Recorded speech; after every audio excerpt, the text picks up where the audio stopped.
So what I was going to do is I was going to show how to get this code onto your machine. So, hey Docster. So this is my Linux machine that I used to develop the cassette 50 stuff. So we're just going to literally copy this URL out the code, go into VS Code. I've created a directory that I want to put it, and we are going to do a little bit of jiggery pokery. In fact, I'm going to close that because I need to be. Where's terminal? Where's terminal? Ladies and gentlemen, 6502 Kebab has entered the chat. No, he hasn't. Or has he? Ah, it's Andy. Right. So, I think it's code. No.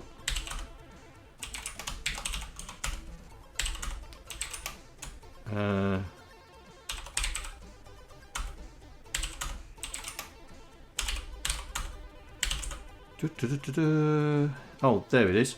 So, git clone, paste in the URL, press enter. Username. Ooh. Ladies and gentlemen, 6502 Kebab has entered the chat. Oh, it's asking me for a username.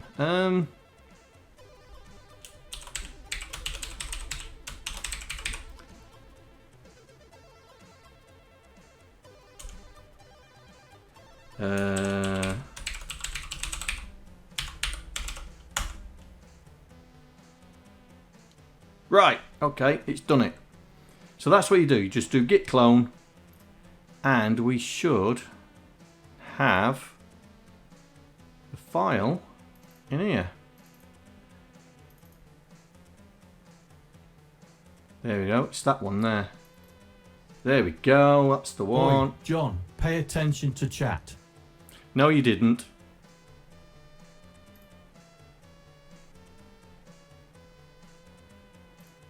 There's not an on-screen keyboard. No, you didn't.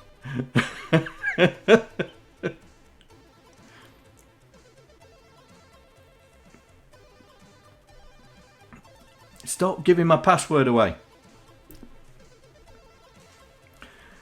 Oh, I got I got rid of the on-screen keyboard. But anyway, so as you can see, we have got the code. Now, we should have a branch here. So what I'm going to do is I'm going to sync, because I need the branch.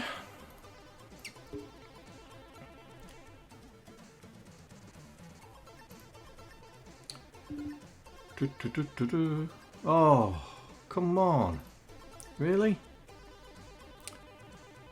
Okay.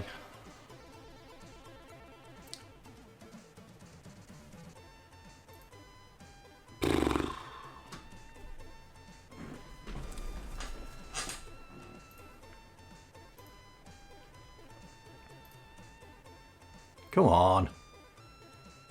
It's because I'm using Linux.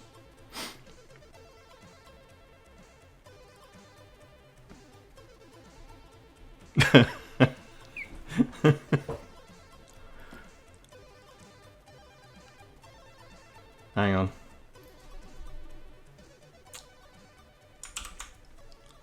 Shift that over there. Let's get this to do it properly.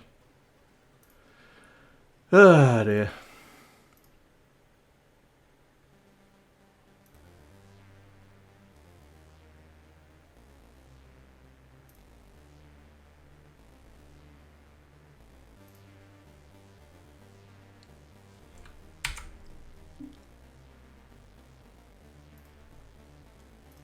Okay.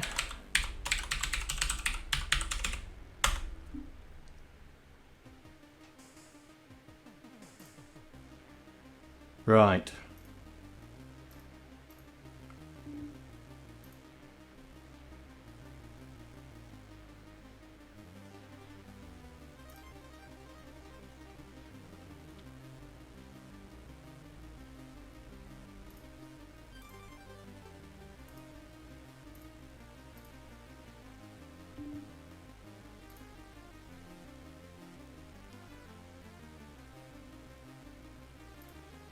Right, I think that's done it. I think.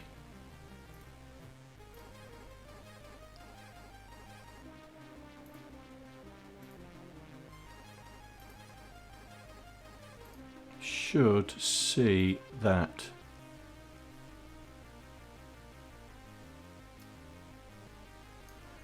Right.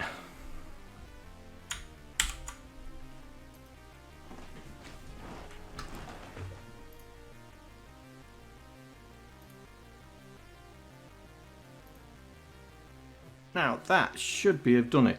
So we should be on F6.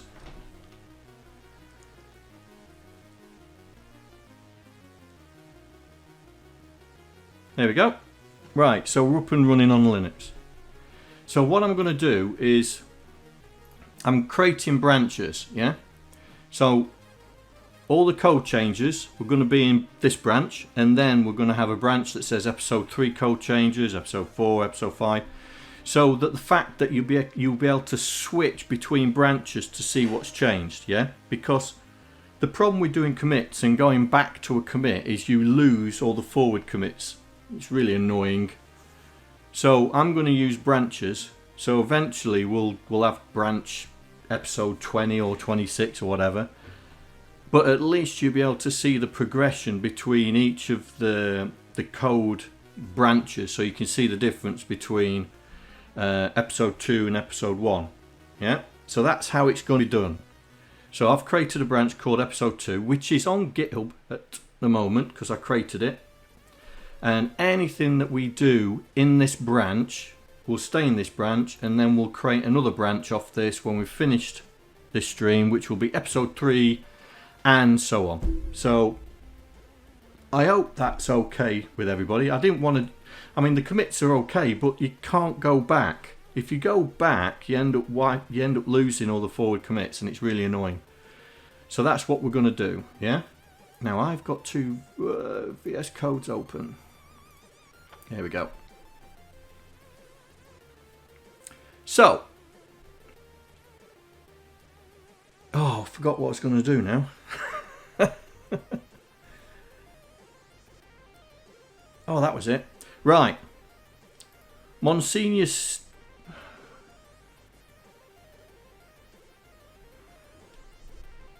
Yeah.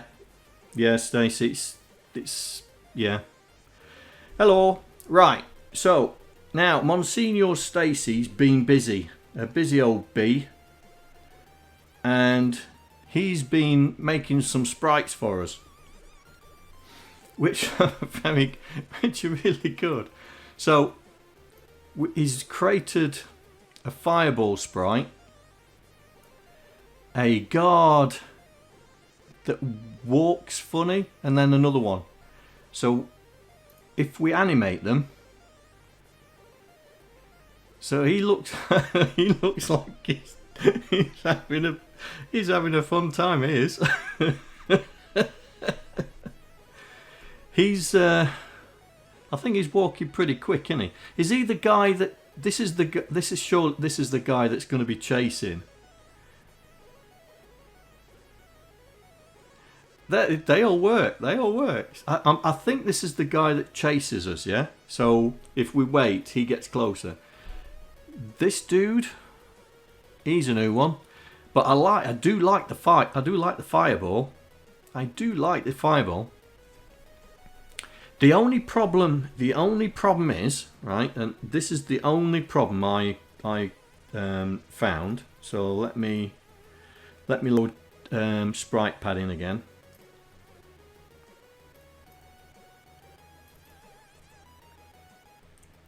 And we'll load in Quasi.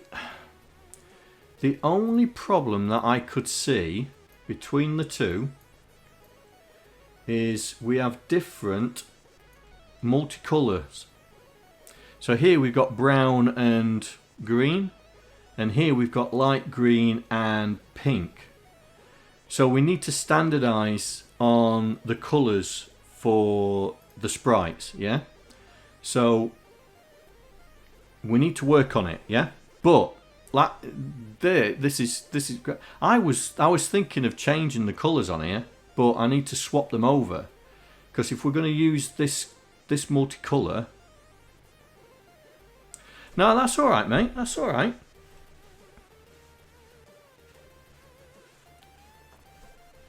Oh, yeah, I know. But we're trying to make it easy at the moment. So we need to. I was going to import these into here, so we had one file with everything in it.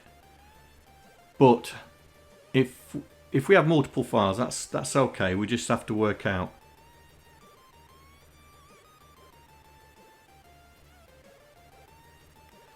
Yeah, that would work. That would work.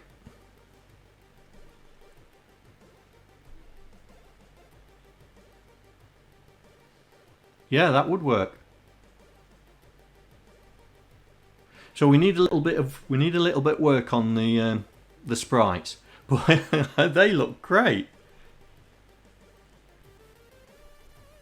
They look great. So we're getting some sprites together. Stacy's doing a really good job, and then he drops me a line and does this. Now how about this? A brand new level, 60 tiles wide. So that is effectively 3 screens worth of scrolling.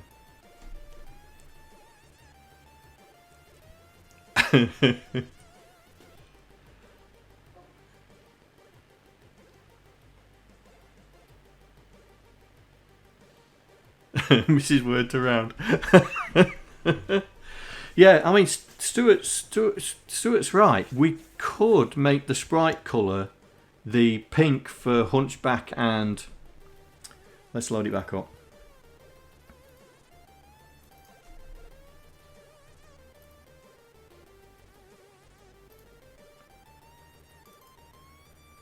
So at the moment it's the brown, yeah?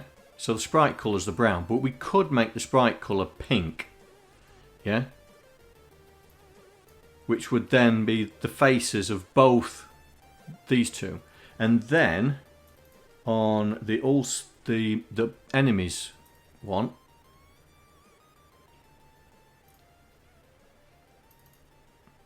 there we go. Let's get them both laid on top of each other.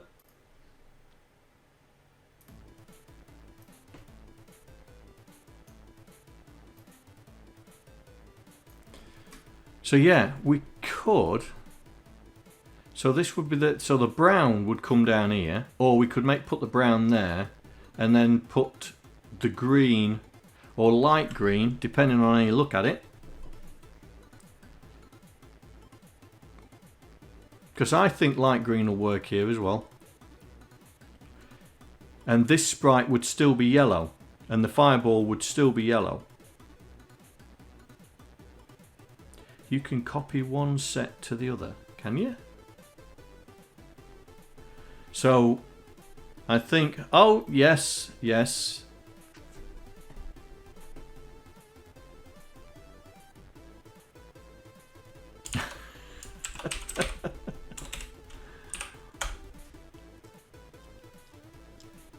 There you go, mate. You got your number and the name the wrong way around.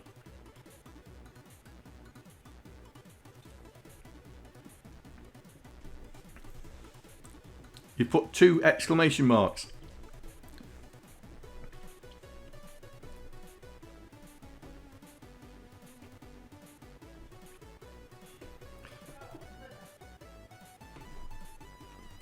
So we can copy from this straight into that.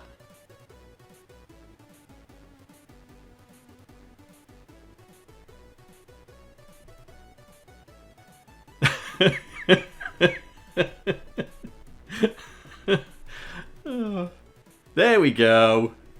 There we go. He's finally hit it.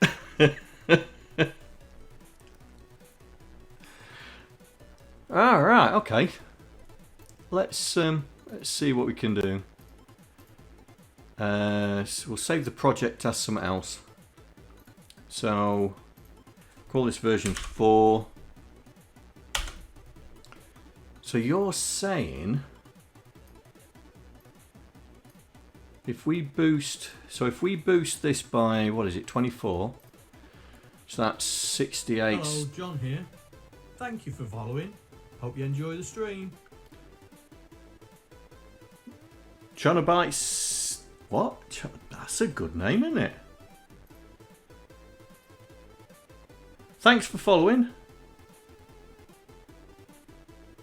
Welcome to the stream. Did you give Stacy's points as well? Right, so where are we? 24, 68, 68, 72. So you're saying we should be able to copy from there to there. How do you copy? Oh. Copy. And then put it in here.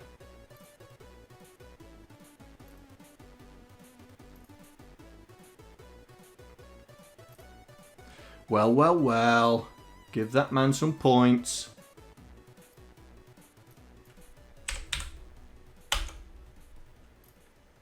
Nice. Yep, Nico. Oh, okay. So, let's save that. So we'll put, this is going to be in the repo, yeah? This will be in the Git repo. So we need to, for you to work your magic, mate, yeah? And see if we can get all these colours. I mean, let's turn that to black anyway. Oh, that's no good. Can't see the outline. Hang on. Let's make that white then. Ooh. Yeah, put it back.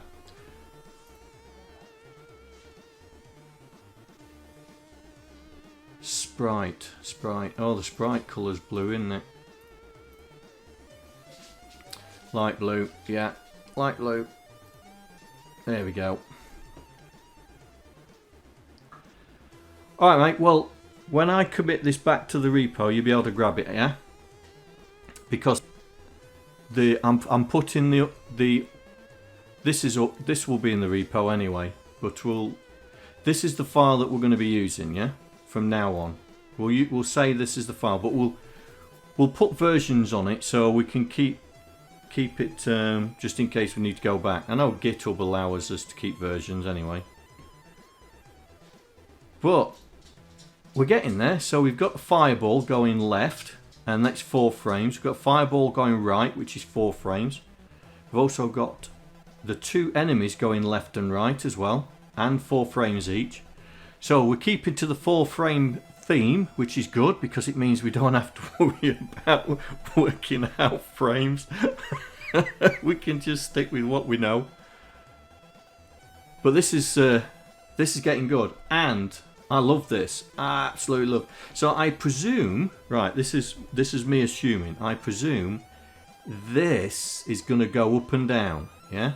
So these 3 sprites would be going up and down, or are they static?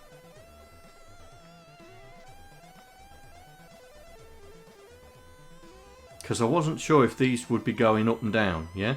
So it would be there, there, there, then going back.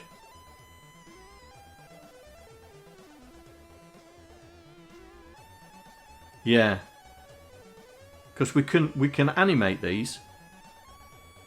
Yeah, we can animate these, like we've done with the like we've done with everything else.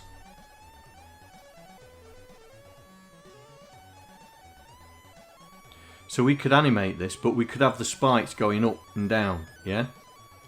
So the thing about this though is because we need to start keeping to the same char map, because I've got to redo all my jiggery pokery that I did on the other one, yeah, because if you notice the characters that we reserved for the animation are not here, and the tile that we set up for the animations are not here. So we need to start sticking to one char map. So I think 60 is big enough. I think each stage being 60 characters. Or do you think it needs to be bigger? Because now is the time to make the decision. Yeah? Because if we make the decision now, we can then stick to either what we got or what we decide. So this is 3 screens worth, yeah? So this is definitely 3 screens worth. So if I scroll down, I think that is 1 screen. 1, 2, 3, 4, 5, 6, 7, 8, 9, 10, 11, 12, 13, 14, 15, 16, 17, 18, 19, 20. It's there, isn't it? So that's 1 screen. Yep, 64, 128, either or. And so that's 1 screen, 2 screens, 3 screens. So the question is, because this will determine how we do all the mechanics of the moving and stuff like that, how big are we going to make the stages, the maps for each screen? You are the guys that wanting. So state your number and we'll have a vote on it. Me personally, I think we could get away with another screen on there. But if we make it a nice binary number, so like Andy says, 64 or 128, or even 96. I mean, 96 is a nice binary number. So if we're 60, 96 would be another. That would be another screen and a half, wouldn't it? So that would be 5 screens in length. And this is an ode to the original one, isn't it? You know, Quasi would start here, jump onto there, jump onto there, jump onto there, there, drop down, up. Yeah. Hi, John here. Another subscriber. Stay a while. Stay forever. Docster, thank you, mate. 2 months. Thanks for that's 2 subscribers today. Oh, thank you. So, how big are we going to make the stage? You chose 6 months. Oh, mate, thank you.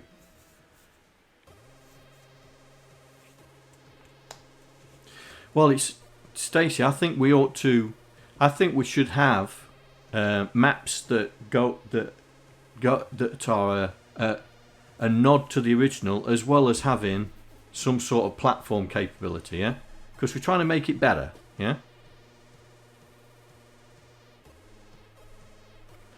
This is 6502 assembly. That's what we're going to be. That's what we are coding it in. Hi, John here. Another subscriber. Stay a while. Stay forever. Oh no! Hi, John here. Docster! Another subscriber. Stay a while. Man, thank Stay you. forever. Hey, oh, there's a patron in the mix. Hi, John here. Another subscriber. Stay a while. Stay forever. Thank you, mate. That's so kind of you to give these gift subs out. So Hi, kind. John here. Another subscriber. Stay a while. Stay forever.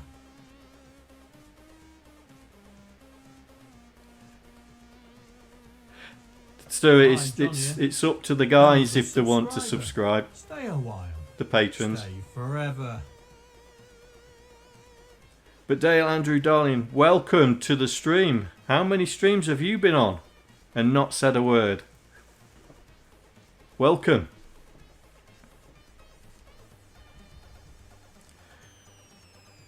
Docster, Very kind of you, mate. Very kind. You do realise you've just knocked yourself off.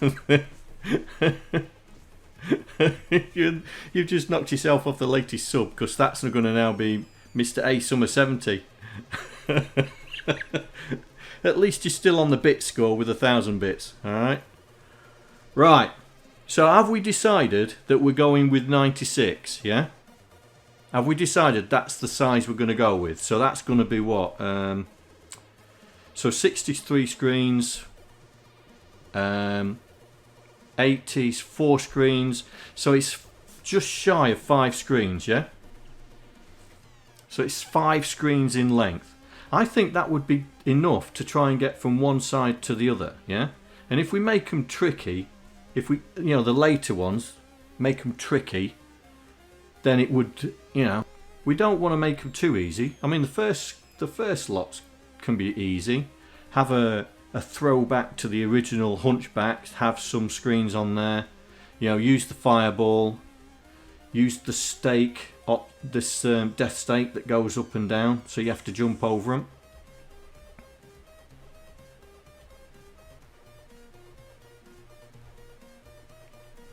You can make them go back. Oh, that is.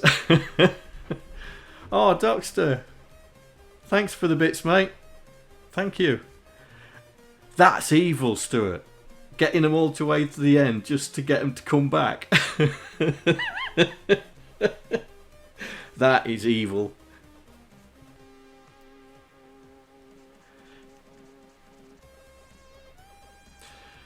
So, well, let's have a vote. 96 or 128? Me personally, I think 96, because that's what, 4.5, 5 screens. I think that would be it. So we're looking for maps that get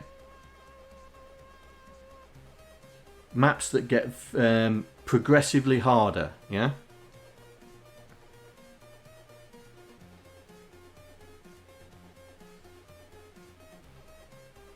The problem with the scrolling up and down, yeah, the problem with the scrolling up and down is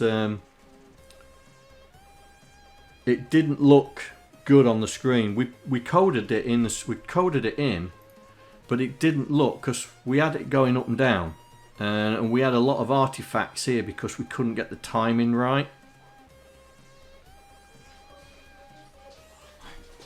I'm getting a visit. Hey up, mate. Hello, you woken up? Come here, let the guy see you. Come here. Let the guy see you. Say hello. Say hello. Yeah? Come here. There you go. Alright? You're letting them know that you're alright? Yeah? You gonna look at the camera? No? You're alright now, aren't you? Yeah. Just so you can see, because you didn't see him on Monday. Hey? Alright? Go on then. Yeah? You ready? Go on then.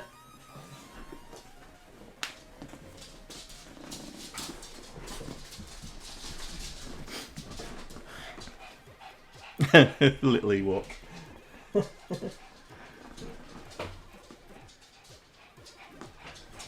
Right.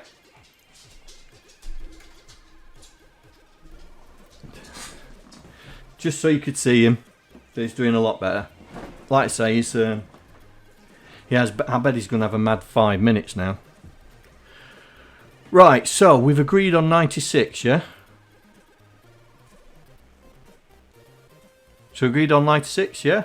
Is that what we've got down to?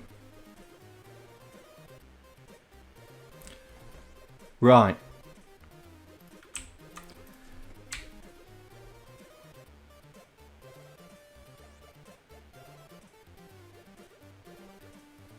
I think that would be it, because that's 2 screens, yeah? I mean, we can speed Quasi up, because at the moment he's going 1 pixel at a time, so we could speed him up if we wanted to. Right. So now we've got that sorted, but Stacy, these are great. And this, when I saw it, I thought, oh, this is going to be good.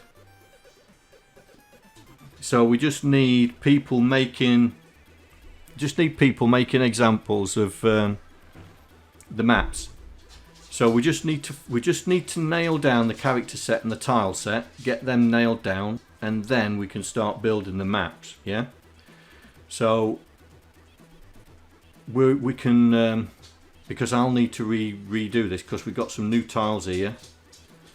I like this. Are the bells definitely swinging on the ropes? Yeah. Stacy, the belts definitely swinging on the ropes, so they'll be animated, but the rope stays still. Yeah.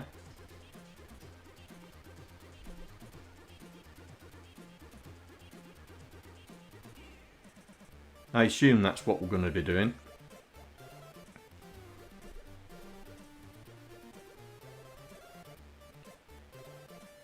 So what I need to do here is I need to do what I did on the previous one, is create some extra characters to do all the animation on. Create the tiles. Yeah. Create the tiles and then convert it, and then we're going to have to change the animation routine to do it. But I needed to work on the animation routine anyway, because I realised having all the animation array in the storage was problematic. Yeah, so all this stuff, so the animation array, when I was working on it, I thought, no, we need to move it. So I'm going to take it out on there, and we're going to put it in the animation file, wherever it is. There we go. So we're going to put it in there. So we're going to put it at the back end of this. So we're going to keep everything together, because trying to work out everything, and I thought it's animating the graphics, so we'll keep it together. So this should still be working even though I've done that. Keep going, come on.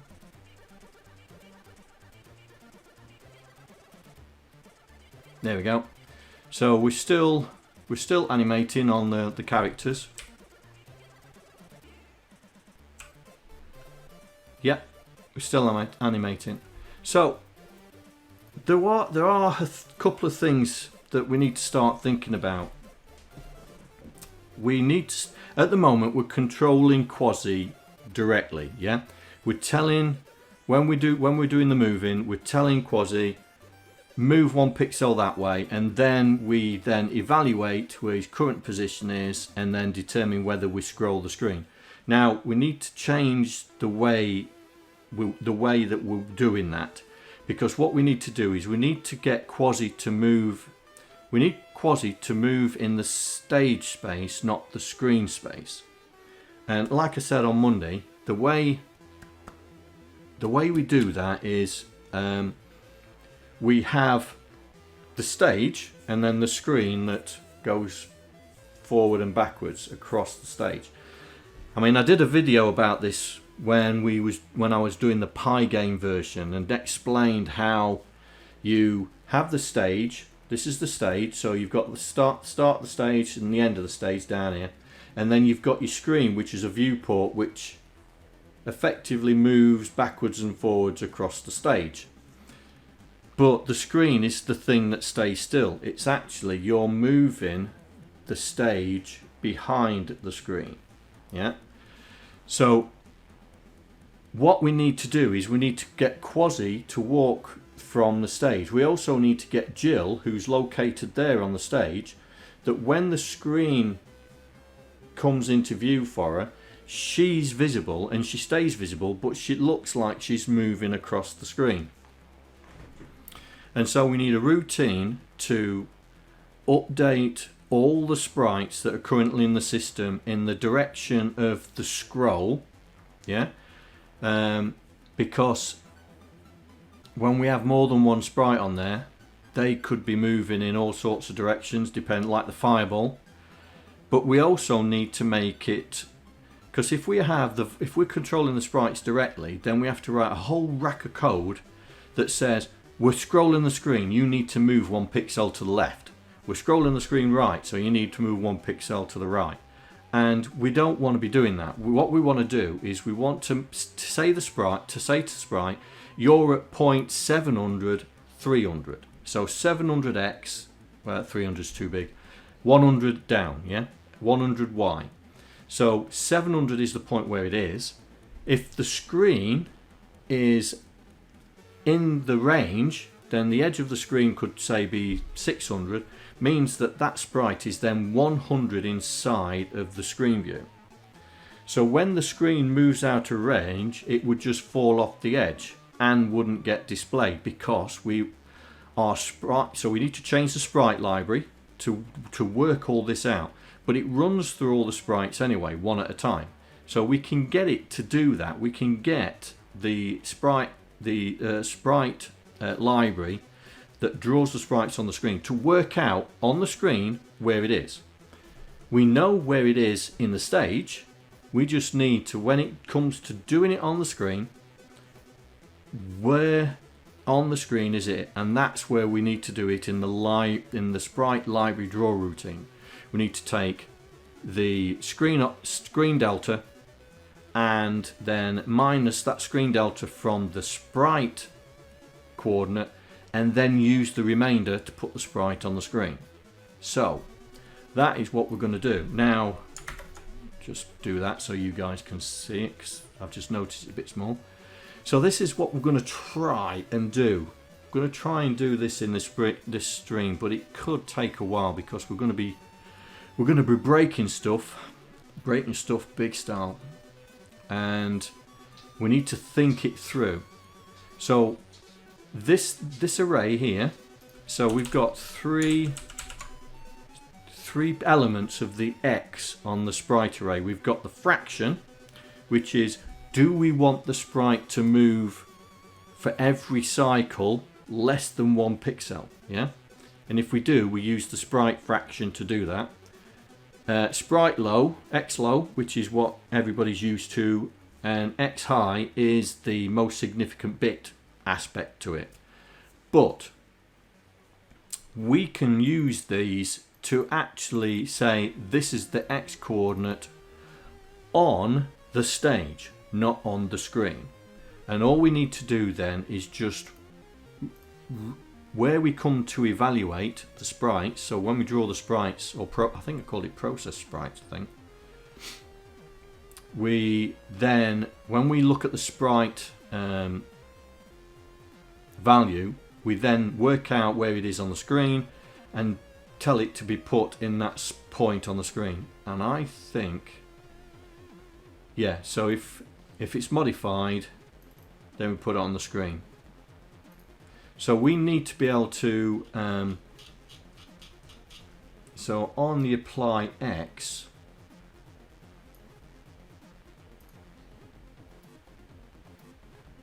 copy X, apply X, here we go, here. So this is the routine that takes the X value from the array and sets it to the sprite directly at the moment. That's what it's doing at the moment. So whatever value is in that array, it puts it onto the sprite. But now what we need to do is to say, right, okay, we're changing the definition of the array. The array is now where the sprite is in the stage space, and we need to then work out on the screen space where it is.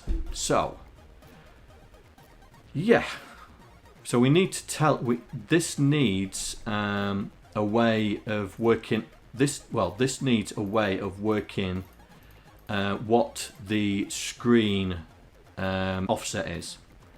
And at the moment we do have an offset, but it's column based, if my memory serves me right. So every time we do the scroll, I think it's the character offset. Let's see if we can see it.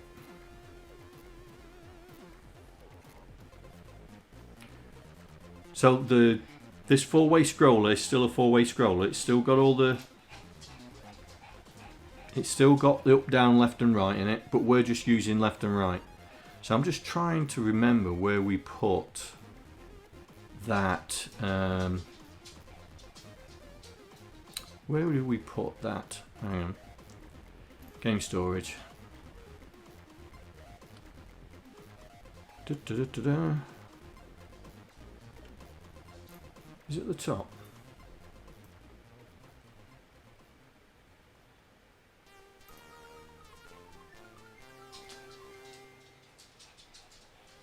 Ah, there it is. Left-hand side column. So, what are we doing? So we increase. Oh, right. We increased that on the jump frame.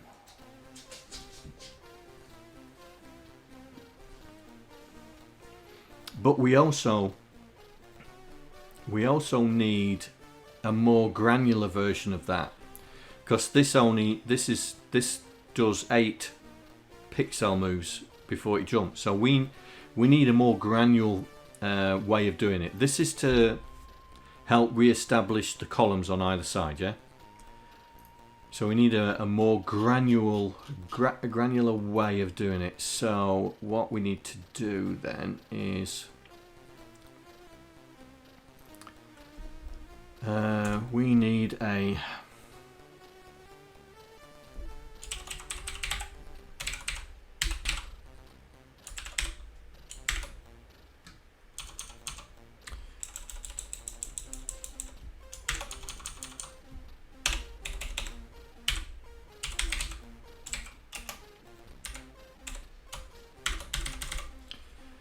right. So this is the screen delta. No. Stage delta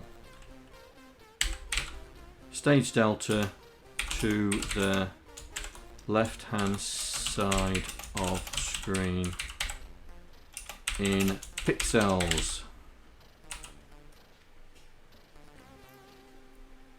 So this is going to be our delta. So what we need to do now is every time we do a scroll, every time we do a scroll of some sorts, left and right, we have to up that that number, because we need to be able to keep the pixel delta and the sprite delta in sync.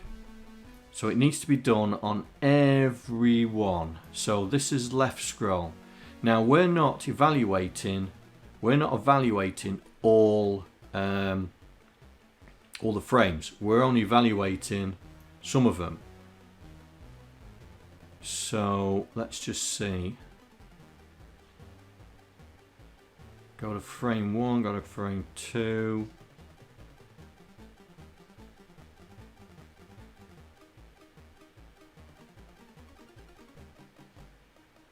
So we could do it here. We could do it here.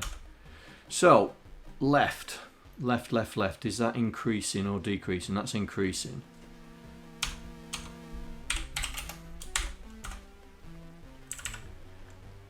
Branch of carry clear.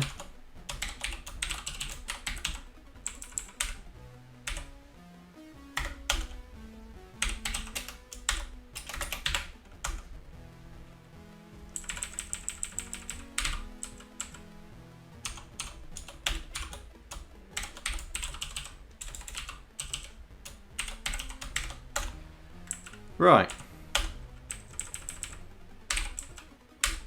So that should keep track of our delta for left, and we need to do the same for right.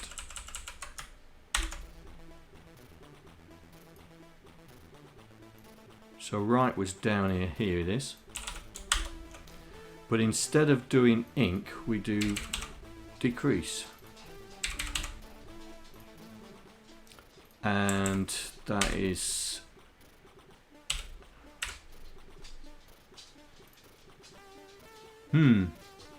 decrease. Does that do the opposite of ink? Let's just check.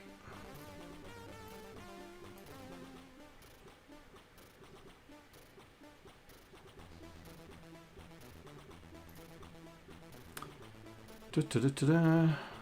No. Okay, so it's the equal to.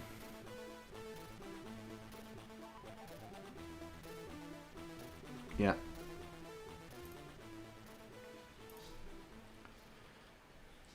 So if it decreases it, it becomes 0. That's going to be a problem, isn't it? Can't do it there.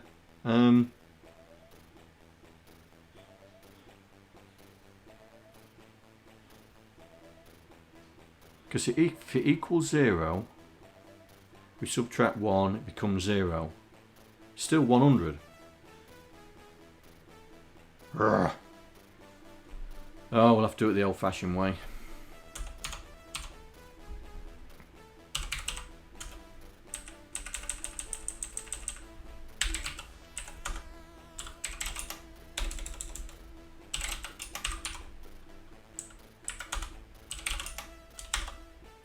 Oops.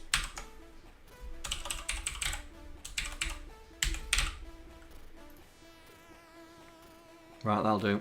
And we'll have to change this as well.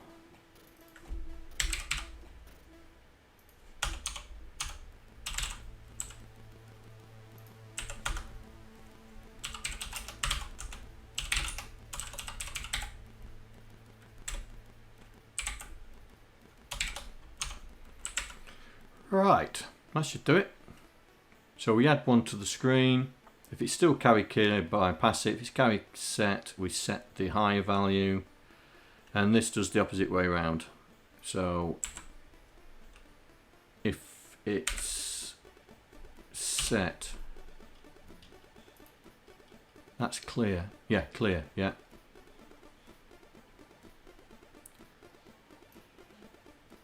So that, right, so now we are keeping track of our delta on the screen. So if we go back to the game logic and on the initialization where we initialize everything,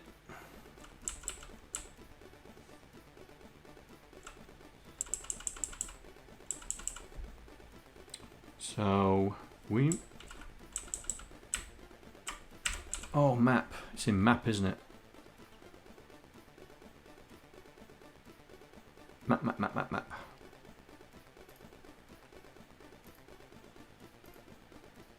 Oh, no, it's not. Oh, there it is. There it is.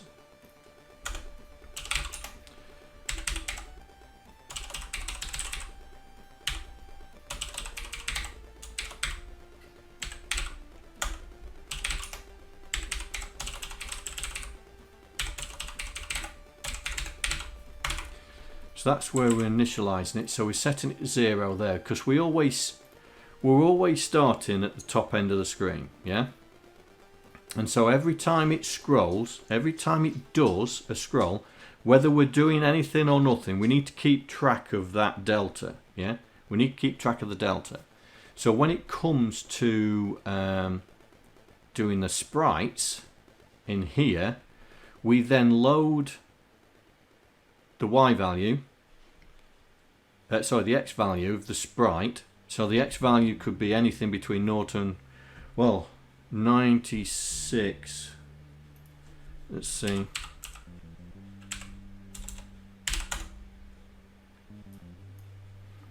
"96 characters by 8. So that's 763 pixels. So it's anything between there. Oh, look, nice round figure. 3 on the high byte. Well, that's nice and easy. Keep that in mind. So we load the X low. Yeah, we load the X low, and then we will then set the carry, subtract the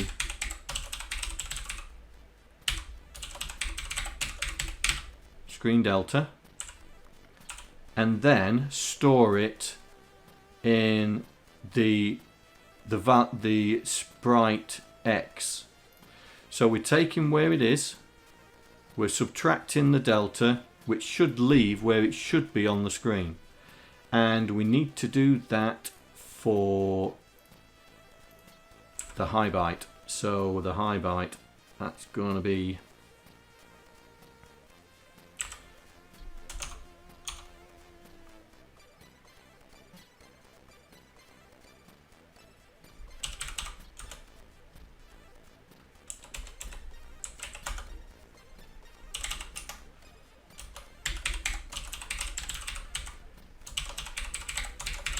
right, just trying to think about this. So if the high byte is, so the high byte is going to be 0, 1, 2 or 3, right? Because we've just worked it out. Oh, 0, 0, 1, 2, 3. So if it's 2 and our screen delta is 2, yeah, that will work, because that will make it 1, so it means that it's not equal to.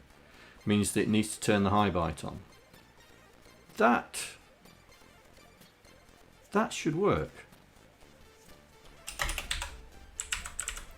That should work. So now we are doing that. We need a way. We need a way to identify where the scroll region is. Yeah. Because at the moment we've put all the scrolling in game quasi. So here we are. So we initialize that the scroll is not running. So every time we go into the update quasi routine, we are saying it's not scrolling. Dog behind me. And then we need to then, so here we are here. So we load the we get the X and then test it for 254. If it gets bigger than that, then we tell it to scroll. Yeah. And that's what we want to. We don't want to do that here. We want the updater, the screen updater, to handle all that. We want that to be worked out via different means. Yeah. So it's a question of whether we separate the code out and have a direction routine, which I'm now thinking is probably the better idea. I'm thinking that's probably the better idea.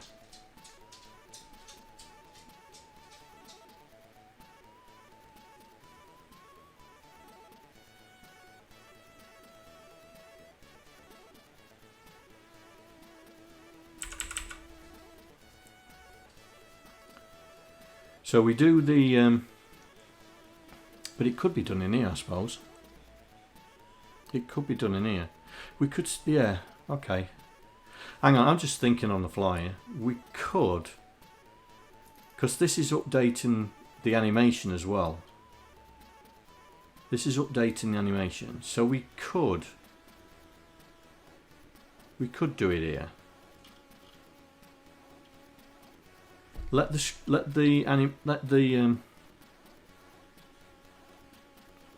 just have to make sure we've got the order of the libraries update in the right order,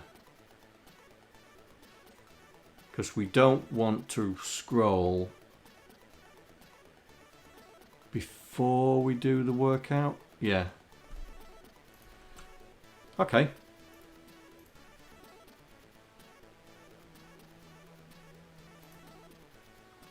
So what we need to do is this is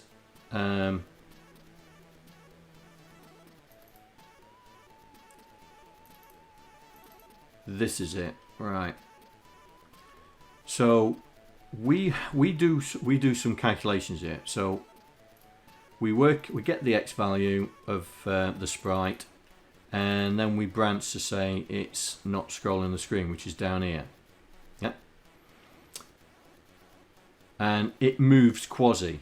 But if it is scrolling the screen, then we don't move quasi. That's what we're doing now. Now, it's going to be a different situation now, because we need to scroll the screen, but still have quasi get updated. Yeah. So we still need to make quasi go in that direction. So let's see. Where are we at?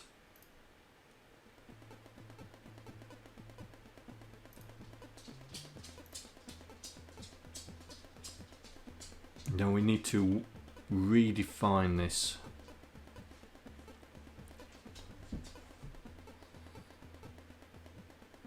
So the quasi direction.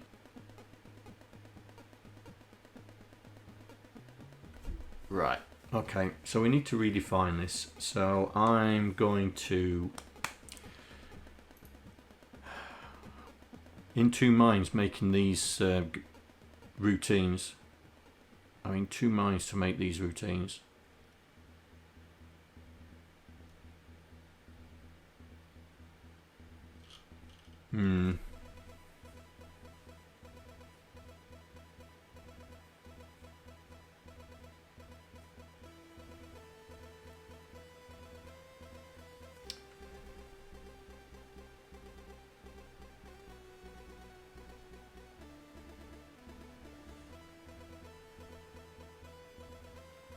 So that's doing the jump.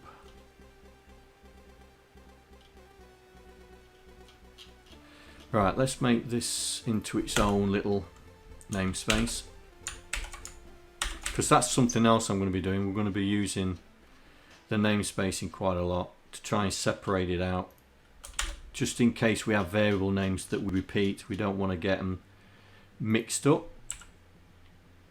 So this is going next. So this is going right. So let's name it properly.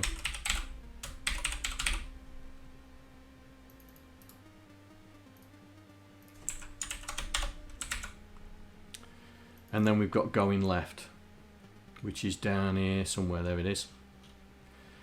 So this is going right. So we'll just put some dividers in here now.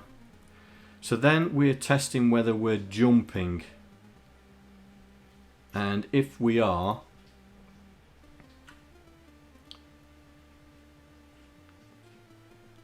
that's greater than. So we're testing jump, which is 1. So if it's greater than, then we're loading the previous. Okay.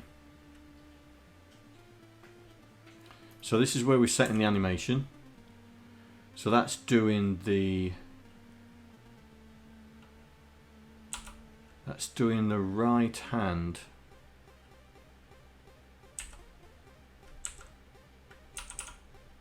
That's not doing the jumping though, is it?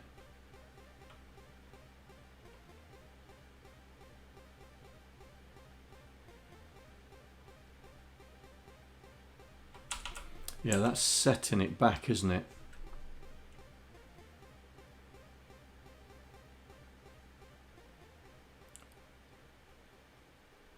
So it comes here. If it's greater than the... Oh, I need to look at the controls. I've forgotten what I'm doing. Controls. Where's jumping? There we go. Load jumping. If it's equal, do the keyboard chest. That means if jumping is 0, we're finished. Right, jumping. We're starting the jump, which is 1. Right, okay. So if it's equal, it does that. If it's not, then we test quasi. Right. So what we're doing is we are scrolling first, then doing quasi. I think that's what we're doing at the moment. Game logic. Game logic. Loop. Here we go. So we do logic, then we do right. Okay, so we do the scroll after we process the scroll, after we've sorted out quasi. That's fine. Right, so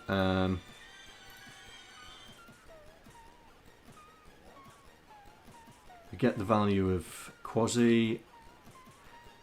I think we need to update. We need to update him first. I think if he's going left, we need to update him. We need to make sure he's got. Right, so we update quasi's direction, then we load it in, we get the X, and then we can compare it. If it's not equal, then we say that it's not scrolling, which is down here. But I'm just thinking we just go to the end then. Where's sort quasi? Jump to quasi end. Is that in the game logic? No. Quasi end, where are you?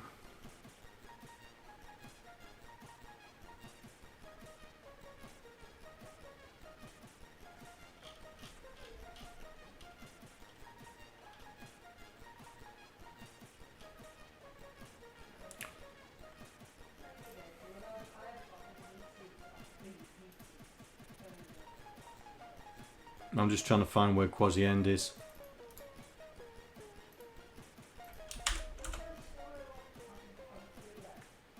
Oh, it's in controls. Right, so it goes there.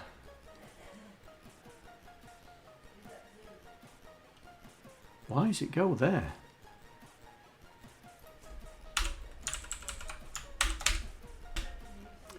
That should be in here.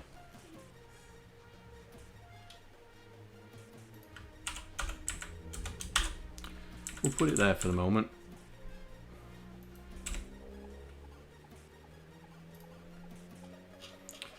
Right. Let's work this out. So we're going right. We test if he's jumping. If he's not jumping, we set the sprite animation back to rights. Now we need to check this because it wasn't doing it in one circumstance, so we'll check that that is what's happening. Then we update quasi in the direction it's going, because now we're talking the stage. We then check to see if his screen position is at 254. If it's not, then we're not scrolling the screen. That means he's not got there. So we are coming down here. If he is, then we're checking the left hand. Right, we need to create some more constants. Right, so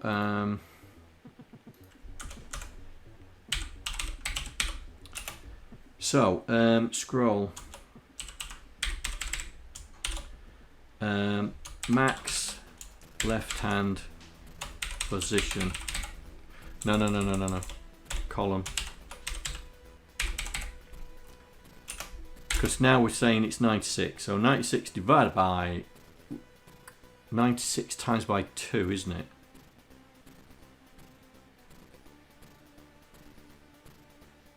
Hang on. It's 96 tiles, which is times by 2.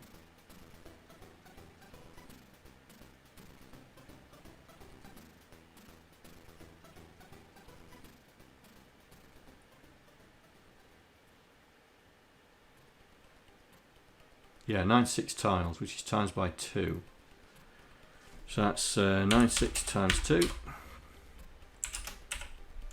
So that's the maximum left-hand side, but it's not 96 times by 2. It's 96 times by 2 minus 40. yeah, because we're looking at the left hand side of the screen, yeah, the left hand, that's my left by the way, the left hand side of the screen. So even though the right hand side is 90, when we get to 96, the left hand side is actually 96 minus 40, sorry, whatever 96 times 2 is, which is 180, 192, yeah, 192 minus 40, so that'll be 152, and that would be the maximum left hand side. So then we need to put that in here.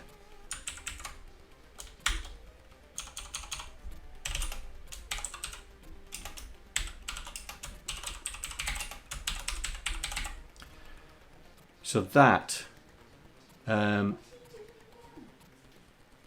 would then should work it out. Now, because we're still working on the original, which is 40. So we're going to do 40 times by 2. We better put a thing in there. So it's number of tiles times 2 minus 40. So we know how it's worked out. So at the moment we're 40 tiles. So that goes there. So if the left hand screen column has hit the maximum, then we've got to stop scrolling. So that's why we're going straight out to sort out quasi ending. If it's not, then we tell the scroller we need to scroll. We're not going to do that anymore with quasi.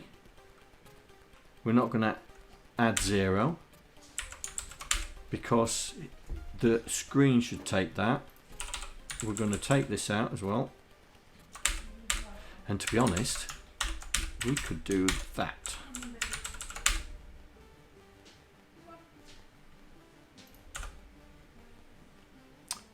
Right.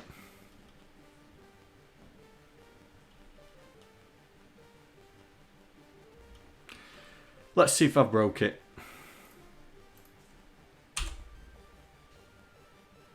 Ooh.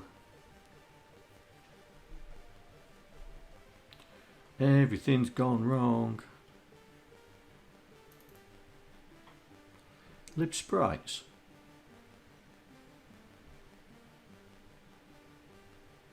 Oh, am I in the wrong place? Dope.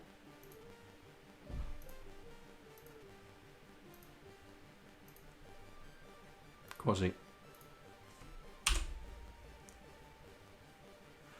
Oh, it doesn't like it.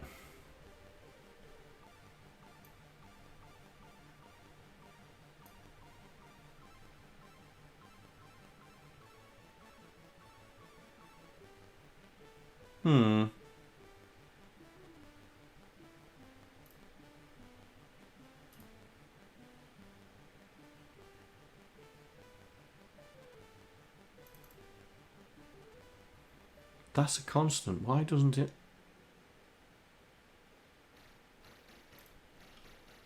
That should be okay. Well, let's take this out.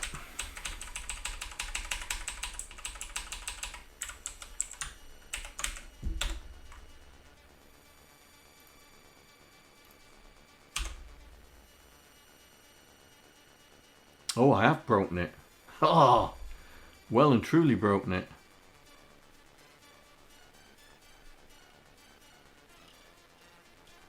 I've broken it all over the place.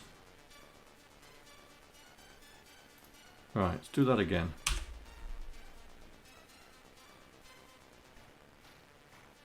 Alright, let's sort that one out. That says it's too far. Probably is now.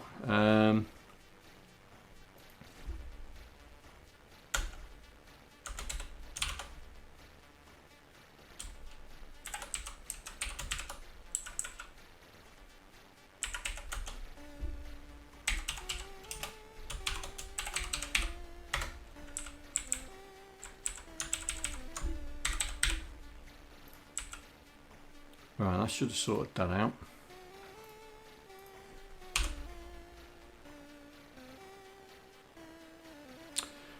look at that.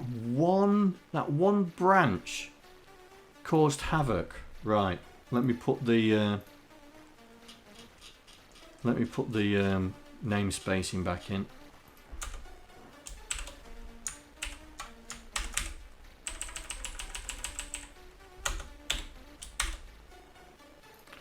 Right, see if we're still on. No. Unknown symbol. Jump cycle. Is that in here?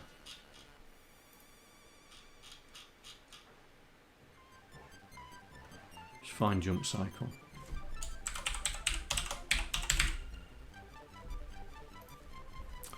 Ah, okay.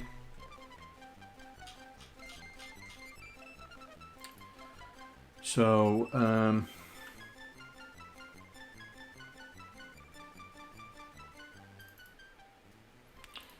that's not going to work, is it?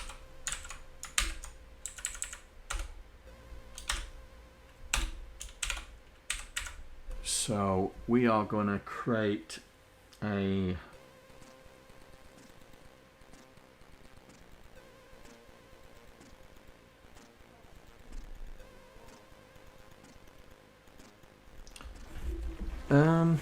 oh, names.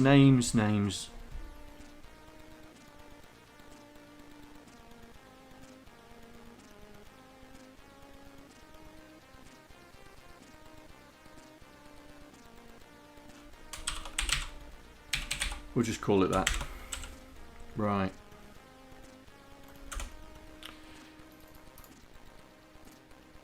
So let's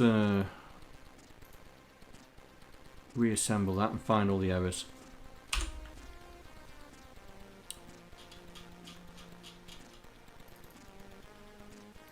So that is down that.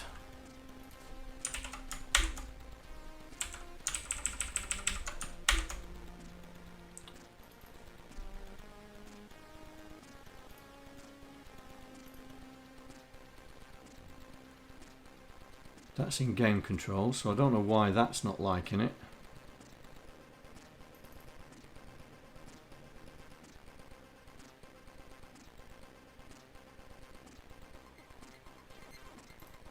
Right. F6.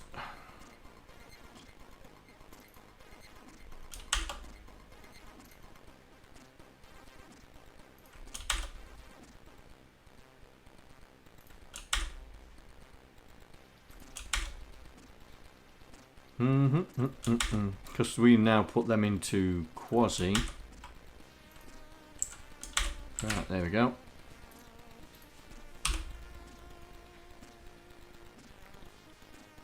What do you mean you don't know? It's there, look.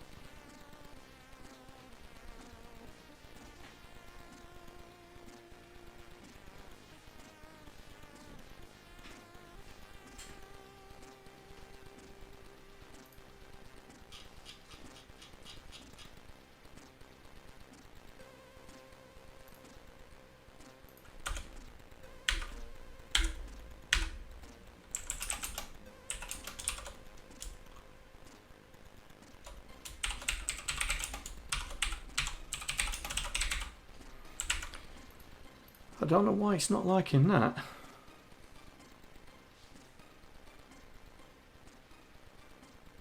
I mean, it doesn't seem to like what is going on.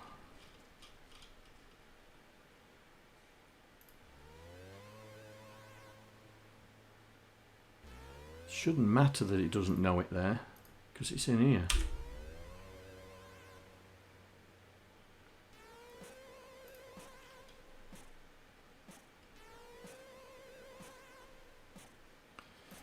Does the file name need to be...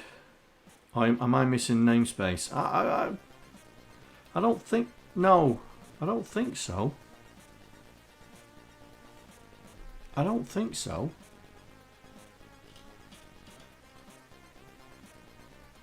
Yeah, it's Linux. It shouldn't make any odds because our our joystick library is that. Maybe I don't know. Okay. We'll put namespace in front of it.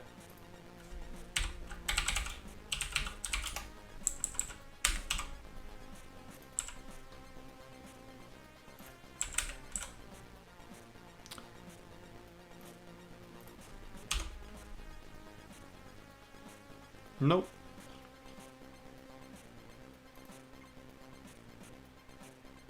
I'll take it out.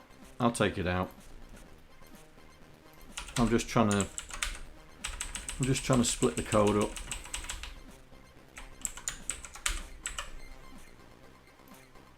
So we're going to get a few errors saying it doesn't. There we go. So it doesn't calculate sprite frame, but that has now been that's been put back.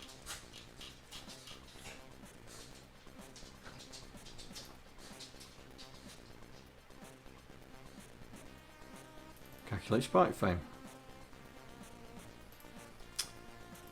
What's going on?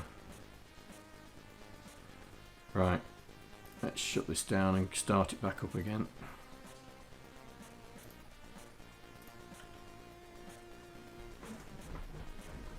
Yeah, it's Linux. It's Ubuntu.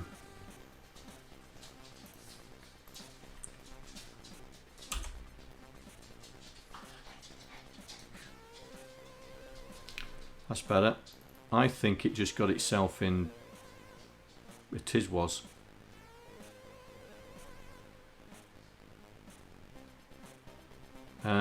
So we're back to that. So let's get rid of that. Get rid of that.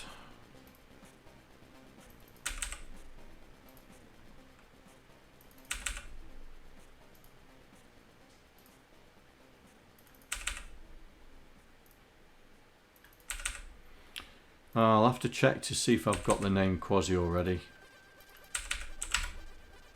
Right. Well, what do you know? Right, so we are...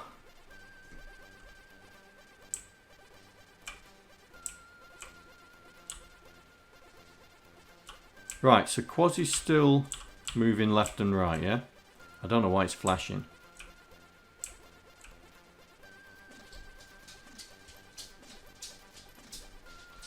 Now, will it scroll? No.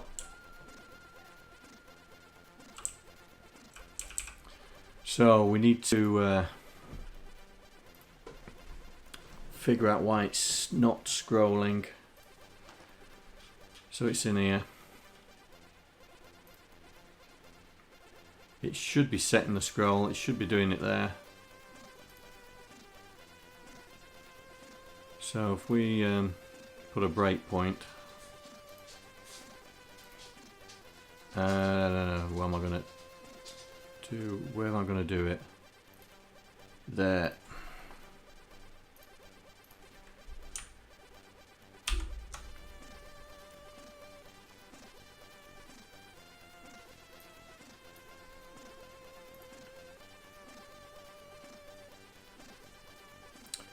Oh, it's really slow in Linux.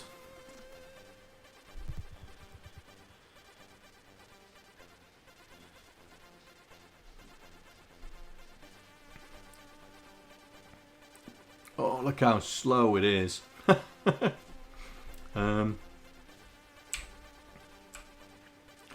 Yeah, I don't really want to be testing every time. So we'll test there. Go on. Run, boy, run.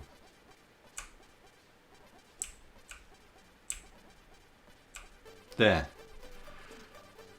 Right. So, we're testing, and then we bypass.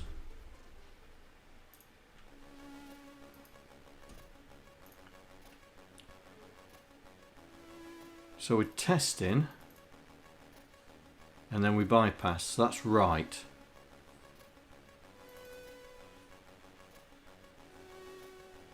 jump quasi, sort out quasi end, which is here. Then in the game logic,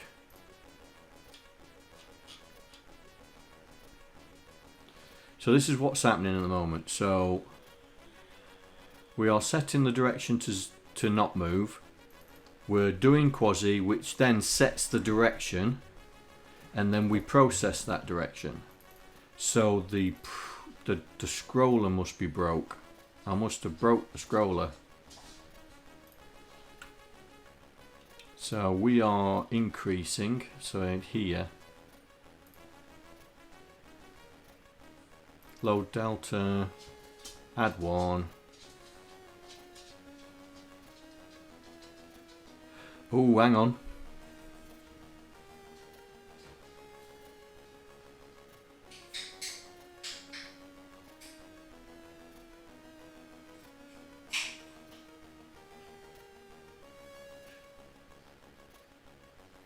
No, we should be fine.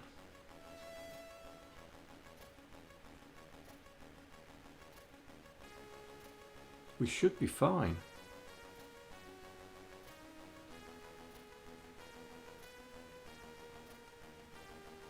Right, let's put a breakpoint on there so we know that it's I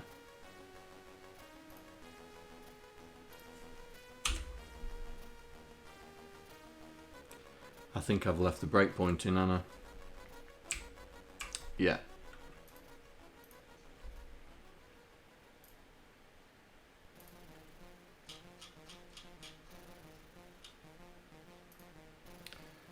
Right, we're seeing if it's going through actually through the scrolling routine, because it should be. So it runs over, boom. Right, so it's going into the scrolling routine.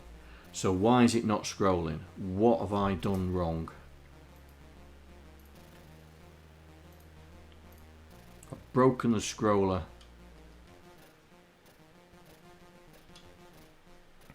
So let's do this. Scroll left.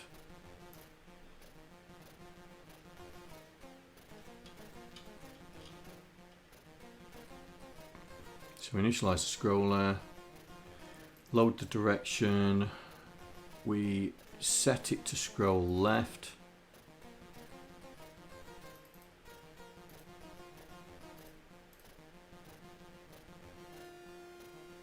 Branch from equal to scroll left.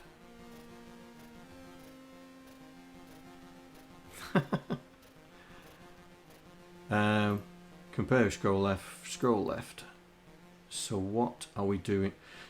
Right, let me just run this out, because clearly I'm doing something stupid. Have I left that breakpoint in? No, I haven't.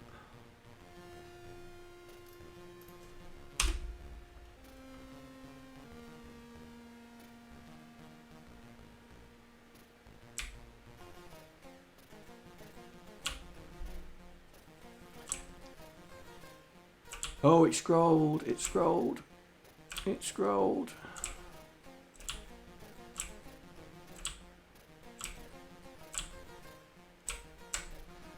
Right.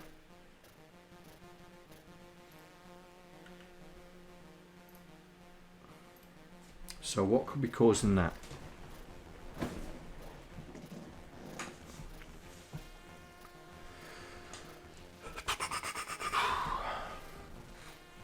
So clearly our scroller's not to blame.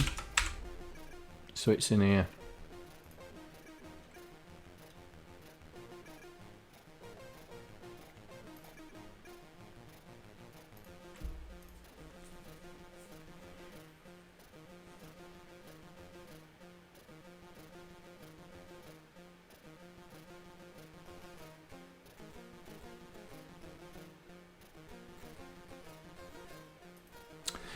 Right, okay.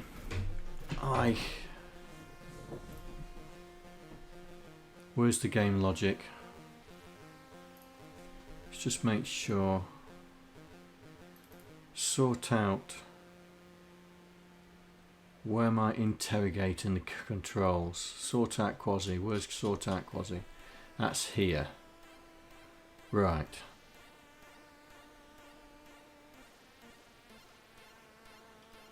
And then we go to update quasi. Right, so the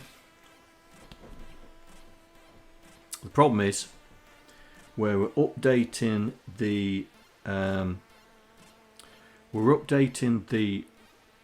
sprite position in the array, but then we don't reflect that on the screen. So we need to then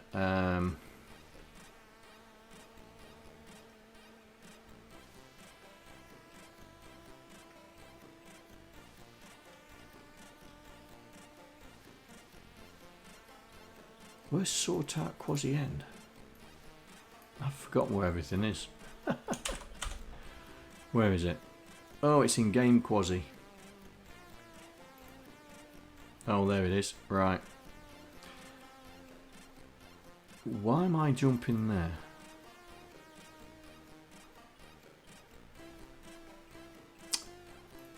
Yeah. That could be an RTS.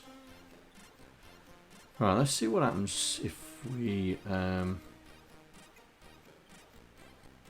instead of doing update quasi, we just do an RTS. In fact, we'll do it this way.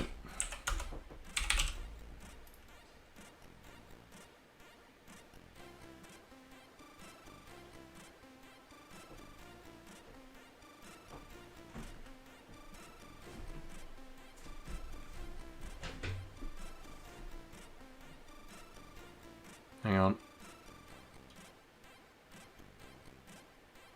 Do we reset?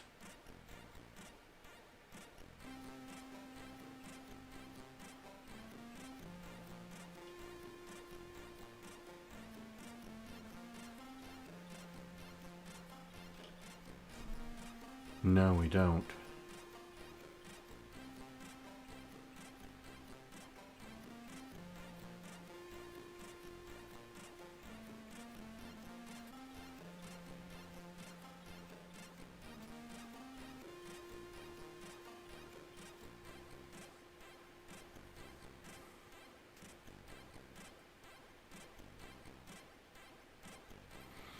Right.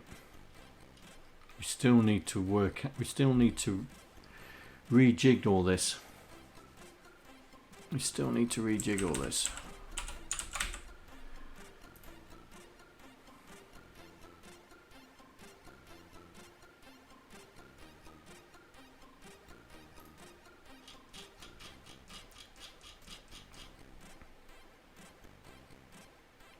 Background Aston. Well, I have a Nico just lying there. Just lying there. I think Aston's... Say again? He's in his bed. Aston's gone back to sleep. Yes, we was talking about you. Yes. Alright. You're camera shy, aren't you? Sort of. Are you going to growl at me if I pick you up? You're going to growl at me if I pick you up?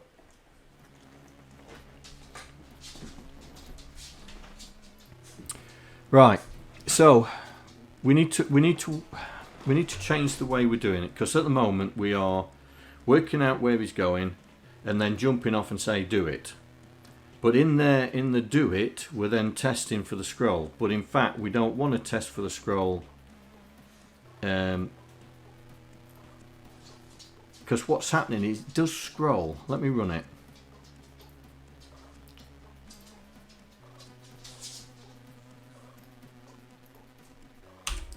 It does scroll, but because we don't stop, right? Watch. You'll see it scroll. So it hits the point, and then it's not doing it now. Oh, there we go. See, it's scrolling.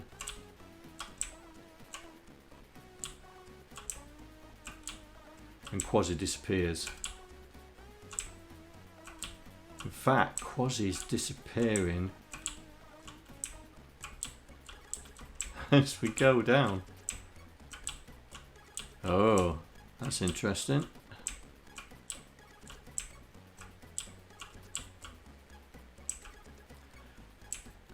Oh, I hate it when it's flashing like that.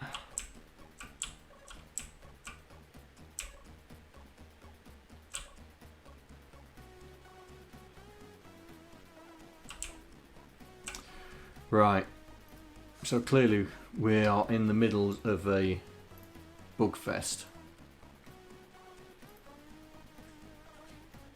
So we're updating, we're adding one to the sprite,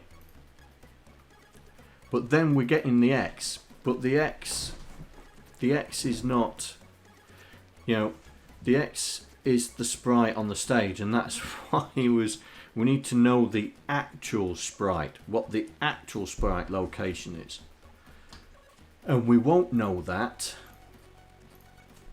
unless we access the sprite of Quasi. And we can't do that there. Can't do that there.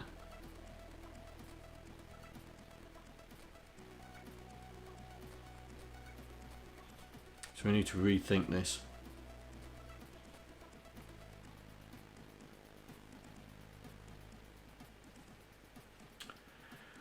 What do we need to do? We need to. Because we only want it to apply to Quasi. Quasi is the only thing that makes us scroll. So we can't put it in the sprite library because it will apply to all sprites.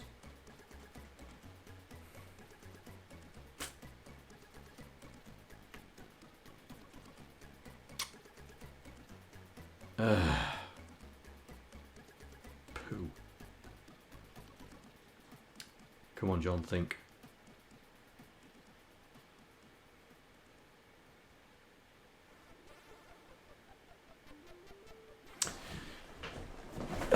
John, think. What we're going to do. We are going to change the sprite library.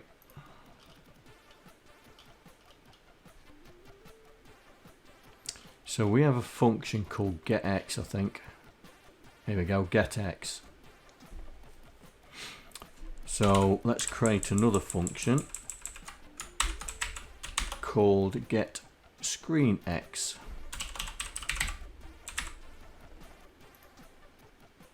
So this is now going to, we're now going to give us the X coordinate of the screen. So we need to do this.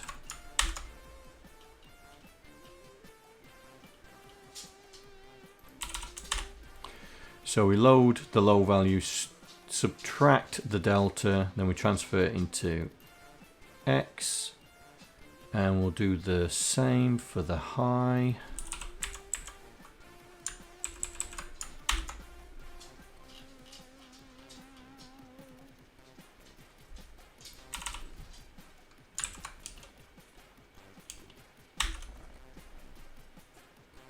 Right, so that is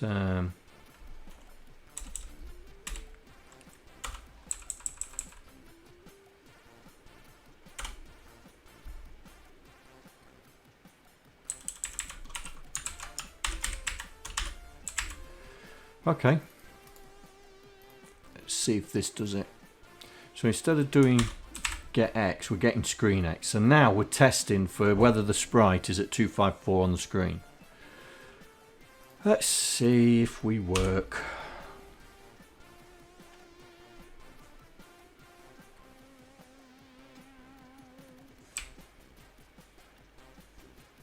And there we go. But we've lost Quasi. Oh, he's still there. But we lost Quasi. So we're getting there. Let's just see what happens. Let's do it again.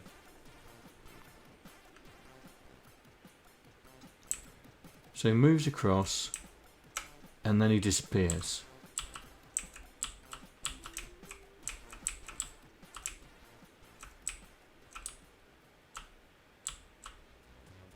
Now ignore that way.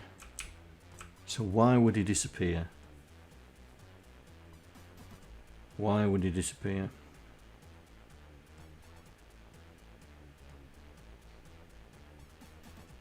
Is the delta truly increasing? We need to test that. Right, where's delta? Byte dump. Where's the sprite array?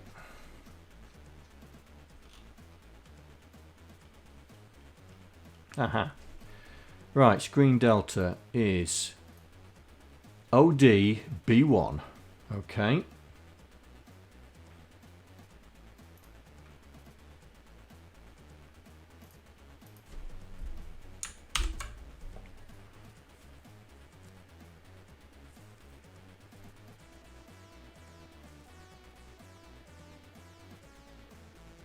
Oh, this is so slow.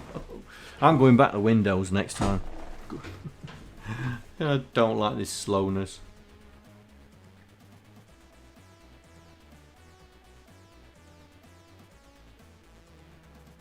ODB1. ODB1. So there. That's where our scroller is. That's the screen delta. Right, so as Quasi moves, there we go. Oh, hang on. No, that's right. No, it's not.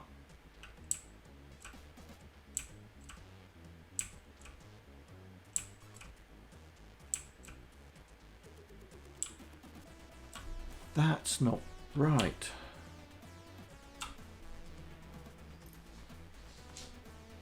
Have I made a monumental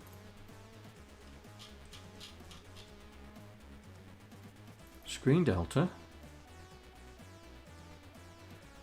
Where's the build? Screen delta. It's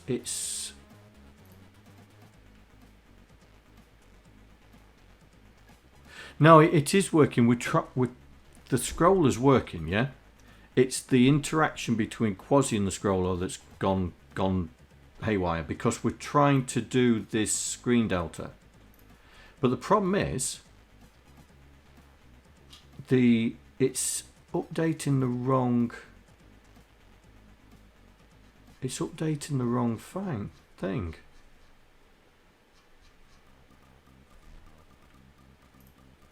It's updating the wrong thing.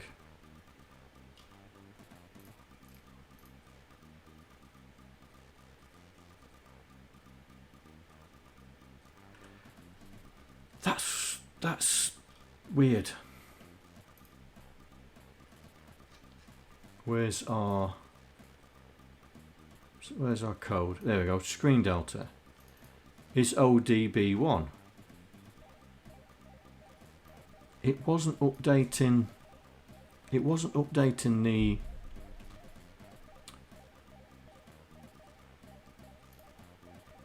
Right. I'm going to run that again because it doesn't make sense.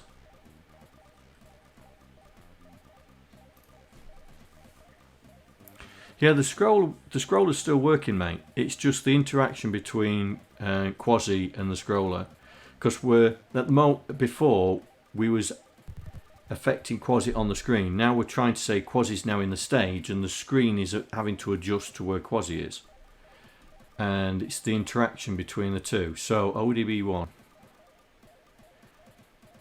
Right, ODB1. So that cell there is the left hand column, yeah? This is the delta low, delta high, and I don't think the delta high was going up.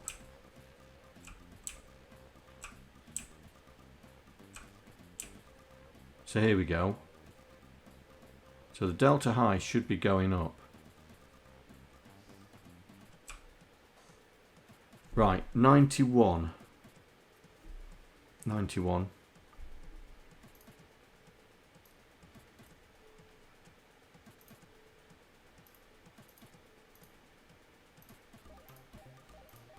18, 12. So that's right. So we're still in sync with the left-hand column.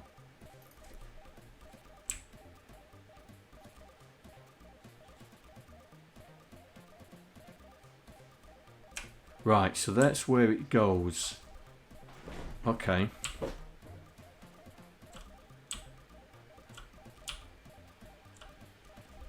Okay. So there must be something wrong with the high byte of the library, because we've just been modifying the library. Apply X, apply X. See if we've done something monumentally stupid. So if I'm loading X high minus what the delta is. Ooh, hang on.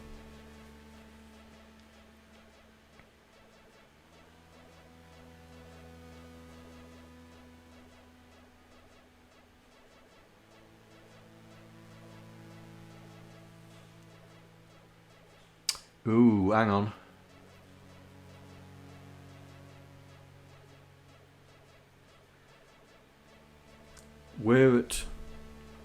We're at 0 on the delta. Quasi's at 254, yeah? So that means 0 on the delta, so load 0, subtract 0 is equal to 0. But as soon as Quasi moves into 255, we then scroll 1 to bring him back to 254. Because that would be 1. So Quasi's X value is 255, minus 1 is 254.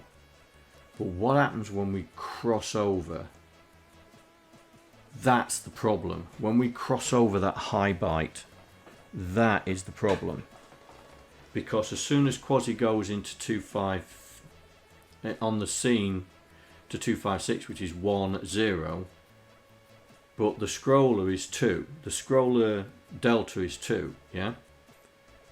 But then we're taking 2 away from 0, which is FE, and 0 away from the high byte, but the high byte's already 1. So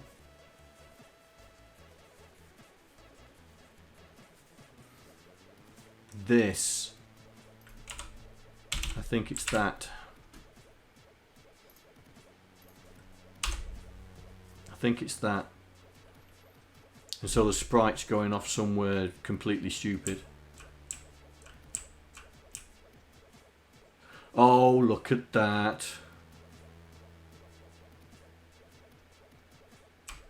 Now, we've got to stop Quasi going further on, look. Right? We've got to stop Quasi going further on. So,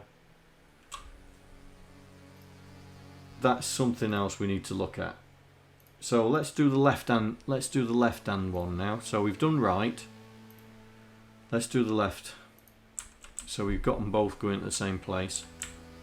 So, the first thing we've done, right, let's get rid of this. Let's create another window so we can see what we did on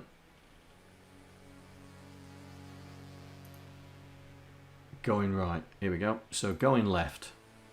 We keep that the same. We then said we are grabbing that. And we are doing that here. Then we get in the screen X, and then we're comparing it with 80. Yeah, that's right. We don't need this anymore. We load the screen and we're testing for 0, because that's fine, because it's always going to be 0. Then we jump, we tell the scroller we're going to do right. We don't need to 0 that. Put that there. Get rid of that.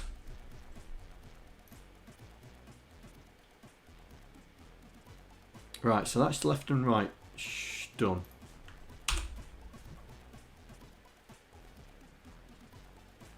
So now Quasi's moving around in the stage space and not the screen space. So as soon as he moves there, he is still being added 1 to his X value, yeah? Because he's now moving around in the stage space, not the screen space. So when he goes back, we should have the same thing. The problem is now is when the scrollers stop, Quasi will carry on going, right? See, it carries on going, and we need to stop that. That when Quasi hits the edge, we've got to stop him, yeah. So here, so if the left hand scroll is 0, yeah, we allow Quasi to carry on, and we can't. So what we need to do is we need to do this. We need to grab that, put that in there, but instead of sub we need to add.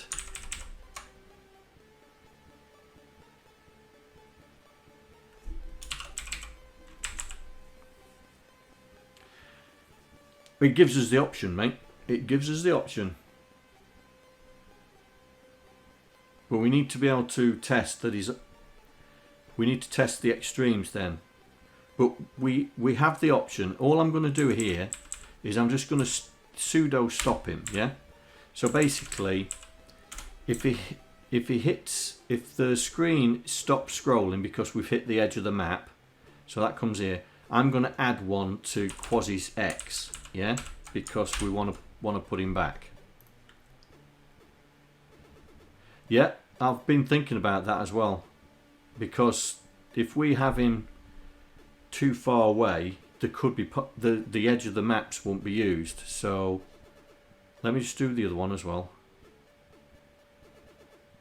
So we're adding there, so that's that one, and then the other side, the other side of the coin is here. So we do sub. So this should stop. This should stop Quasi going off the screen. Oh, I bust it. What did I bust?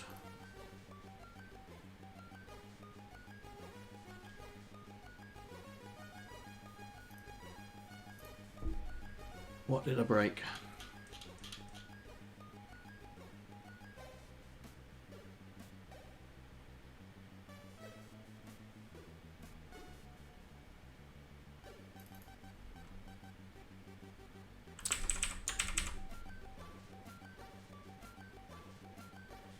Nice.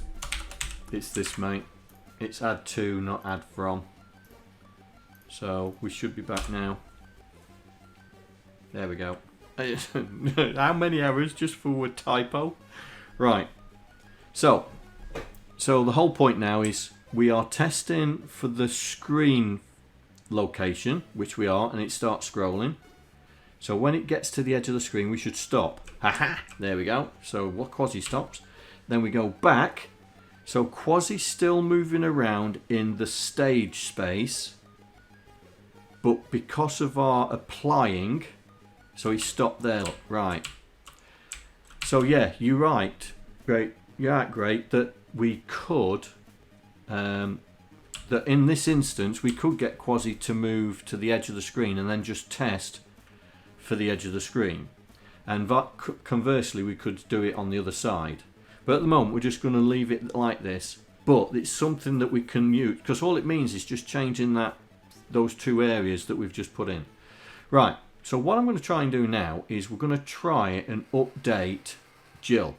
Right. We're going to try that when the screen scrolls, all the sprites on the screen get modified. Yeah. Yes. It depends on. It all depends on the map design, and now we've decided we are going to have 96 tile wide maps. I think losing a little bit on either side may not be an issue, but you know, that's the whole point of this, is that we can make his minds up and do what we want. So.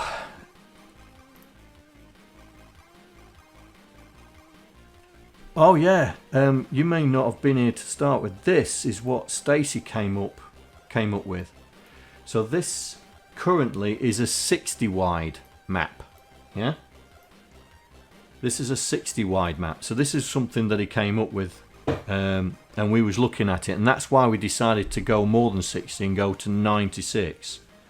So it ends up that 96 will be just shy of 5 screens worth of level. Yeah. As this one was 3 screens. So we're already starting to make decisions of how these levels are. Right, so the problem we've got now is, what was the problem? Oh yeah, we was going to try and make Jill work. So we need to go to our sprite library, and we need to, have we got something that says that it's active? Enabled. That's the fella. We can use that. That is the fella. So we can test enabled and then affect them. That's the badger.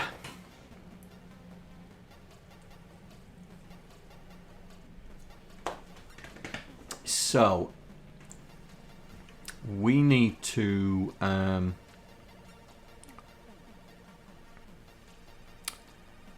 so what we're going to do, come on John, think how we're going to do this.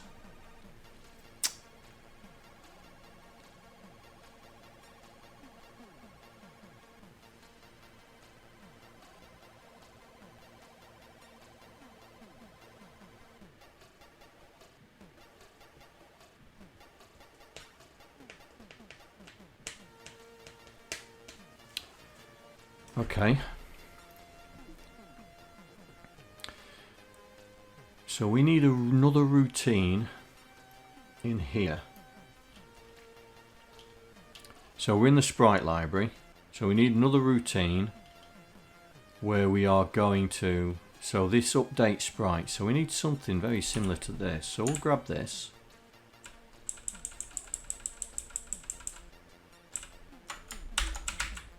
And we'll do this. So it's not update sprite. See you later, Mikroman. Thanks for joining. And thanks for the sub as well. We'll chat to you later, yeah? So we'll call it scroll sprites. Okay. So the inputs are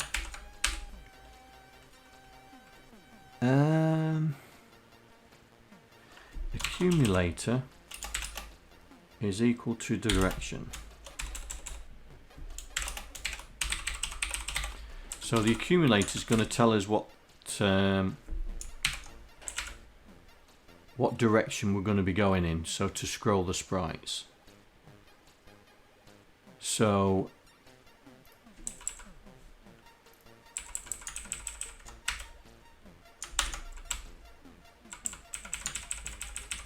scroll sprite looper, load the current sprite, load enabled, because we don't want to work on it if it's been modified. And has the sprite been modified? Well, enabled would be 1.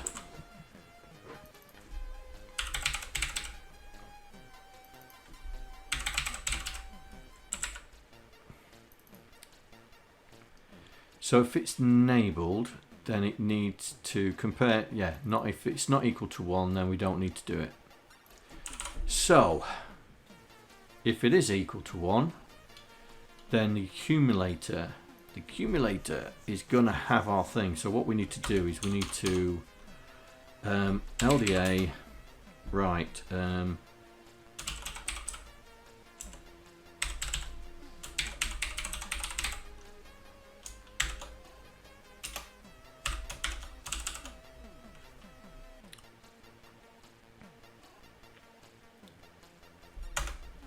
yeah,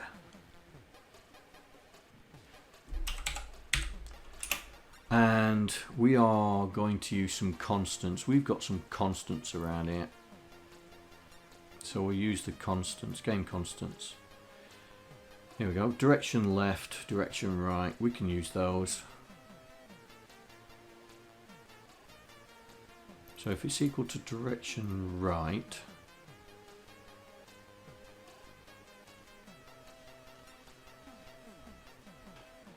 oh, hang on. Have we got directions for scrolling? Hang on. Yes, here we go. We'll use this scroller left, scroller right.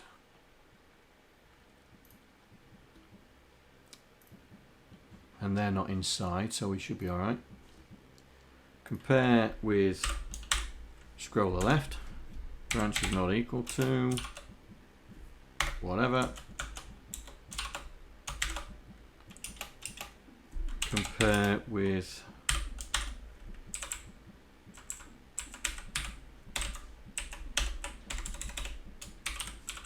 right. Branch is not equal to whatever. Right.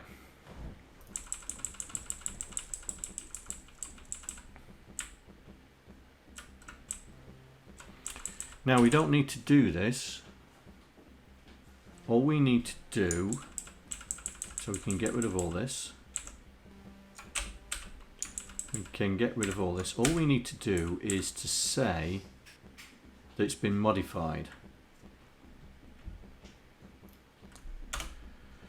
Right, so in here we need to make our sprite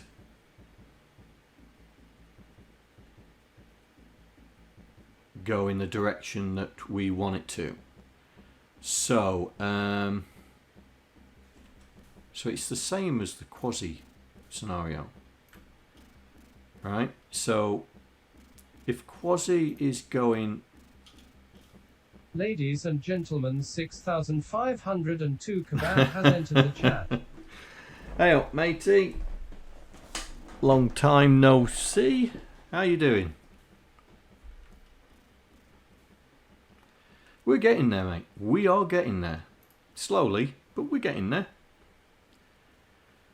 Right, so let's check this. So we are going right. We are going to set the scroller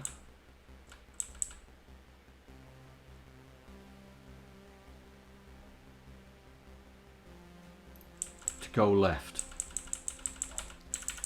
So if the scroller's going left that way, that means quasi's going that way, so it means everything needs to go down. Everything needs to go down. So we'll grab that, we'll come in here. So if it's left, everything needs to go down. So I'm just going to put this in here at the moment. I know it's the wrong one, give me a chance. So this is subtract from x, sub from. So that means that y is, we don't need y because we know what our sprite number is. And then we will go past. So we need a jump in there. Jump. And the other way is that. And we know what y is because we're looping through y. And then we don't need a jump. Then we need, okay, so we need to correct, we need to make, so scroll left, not going left.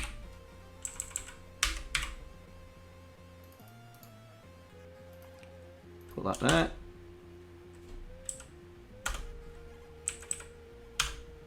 And then this one is not going right.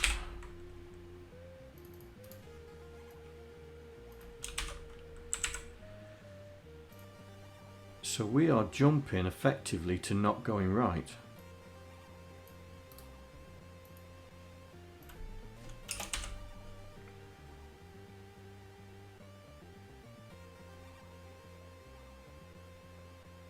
No.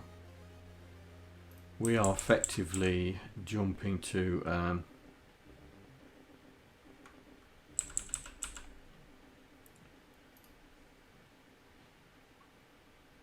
if it's not going, that's not going right. Okay, so we just do the loop back round. Need to do the loop back round, which is here. So we increase Y, store it, compare it with the number of sprites, and then we are, it's not update, it's scroll, isn't it? Let's call it scroll.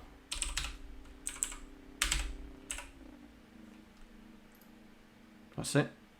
So here we need to do another jump.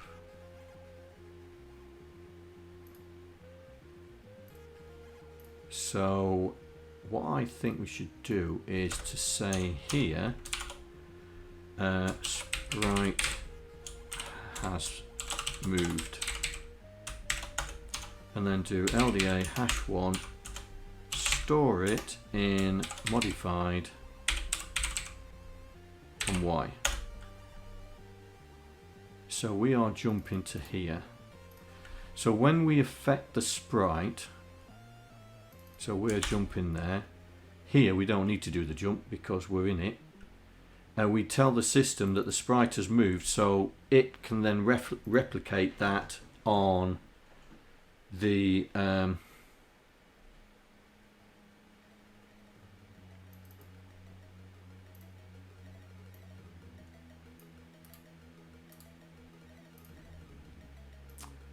change the name.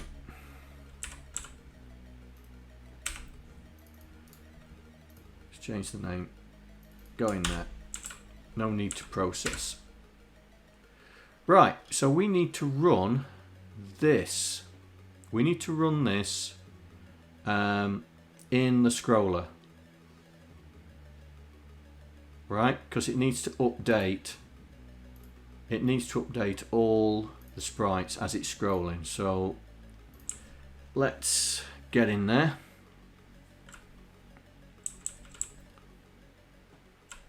So we can do it here. We can do it here, yeah? So we're loading, and then JSR that, but it's lib sprites dot. Now that is scrolling left. And then we need to do it for scrolling right. Just down here.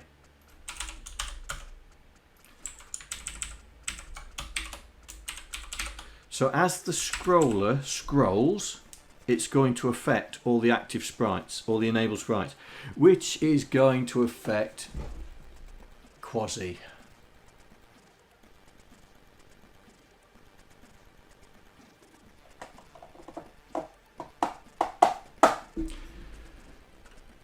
So we need to put another test in here.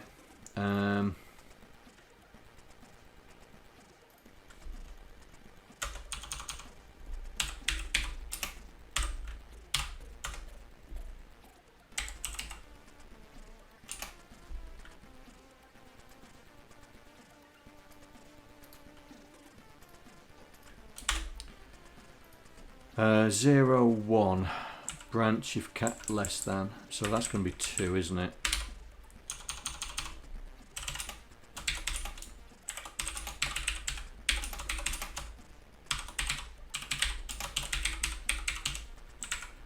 In fact, let's use the constants. Where is it? Game constants.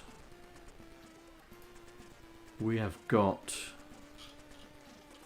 oh, it must be in sprites. We have specific, don't we have specific values for Quasi?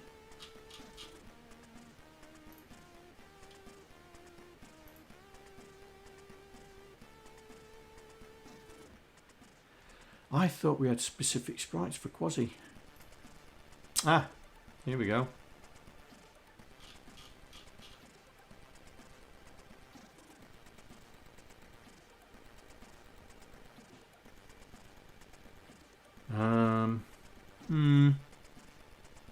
That's not where I was expecting.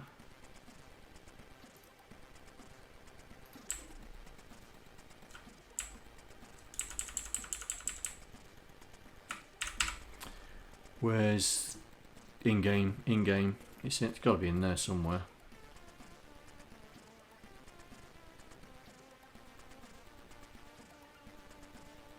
Here we go.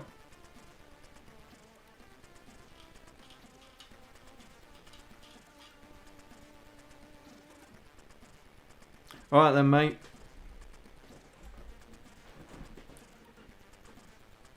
We'll see you later, mate. And I look forward to some of the maps that you're going to be doing for us.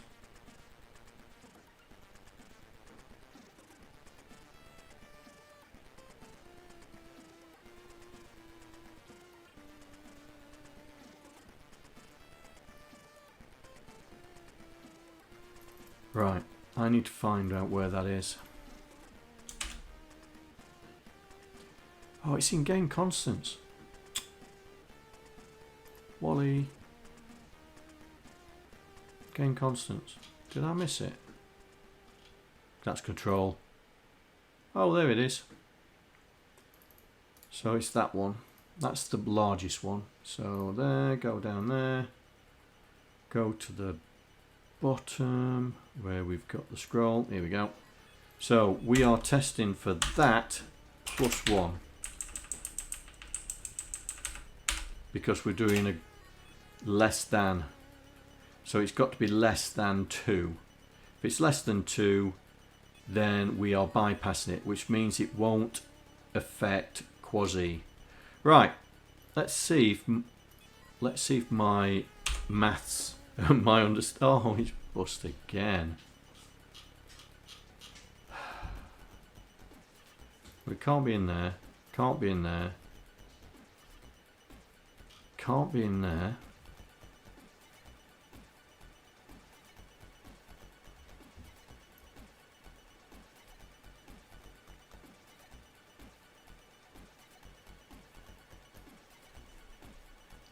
Here. There. Now, why doesn't it like that? Scroller left. It must be the order. Yeah.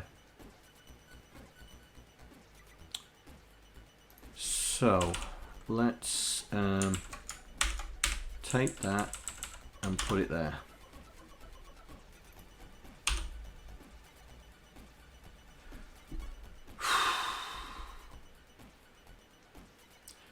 Right. So if I've worked this out right, Jill should stay on that platform. And she doesn't.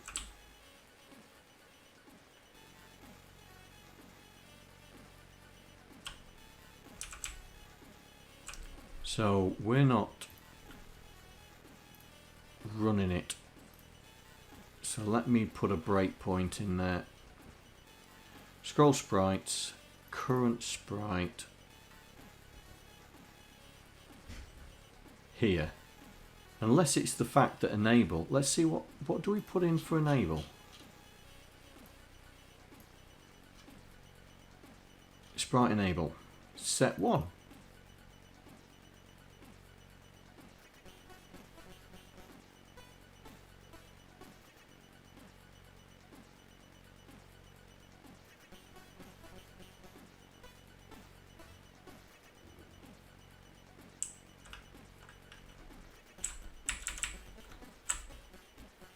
Yeah.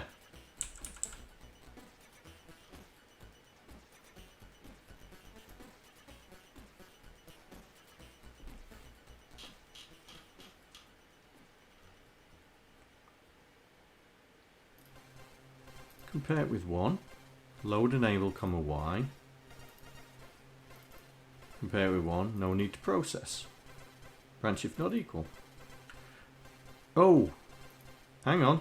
Oh, John.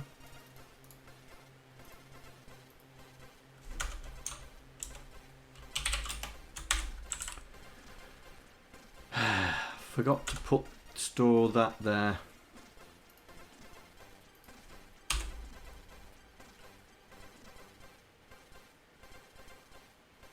Right then. Does she stay on the platform? She does, but she runs. God dear. She's running away. Yeah, she's definitely running away from the platform. Okay, okay. Is that... I bet that's running twice. Is that running twice? It can't be. But we're getting there. Oh, we're starting to tear into the screen. We're starting to use a lot of lines. Okay, so what's going on here?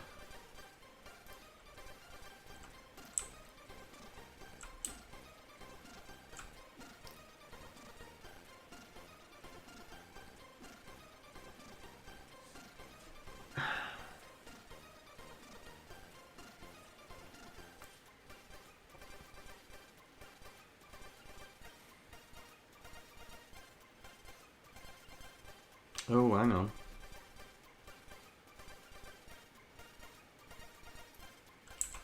Let's do this.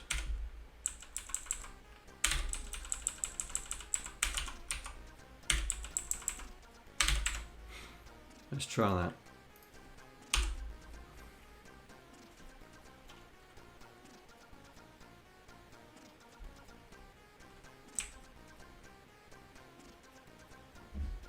Oh, she slowed down.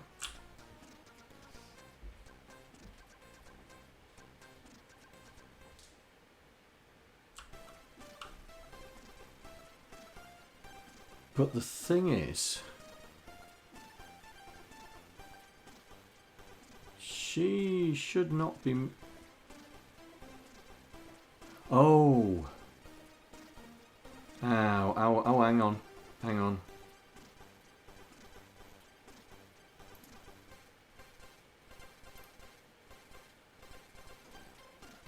Hang on. Maybe I've got this all wrong. Maybe I just need to say that it's been modified.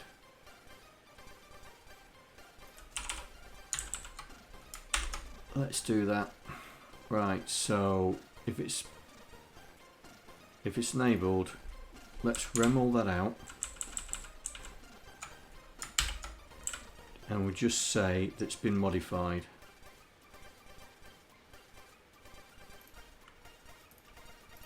F6. Oh, come on.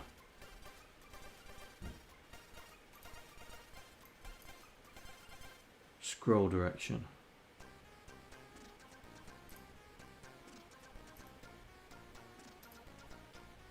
Yeah, because we don't need that now. Right, let's try it.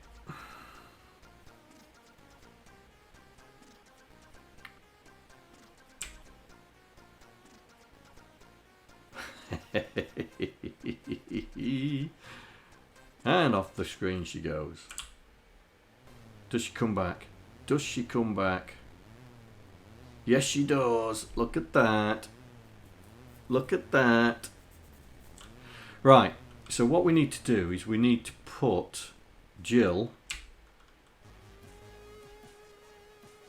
We need to put Jill there. We need to put Jill in there. So we've got to work it out. So we'll use trial and error. Right, initialize game logic, initialize. Right, here we go. So it's trial and error. So Jill, here we go, sprite number. So Jill is set at we're X130. Right. So let's do 2. We'll leave her at the same level. Let's just see if she goes off the screen now. Because now we're placing her in the stage, not the screen. So that didn't work, did it? She should have been off the screen. Oh, she is. There she is.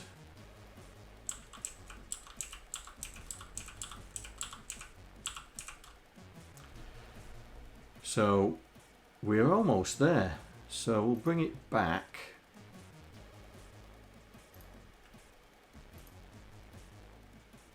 We'll bring it back to 0. And she was a bit high up, so we need to hang on, here. So she was a bit high up, so let's do 70.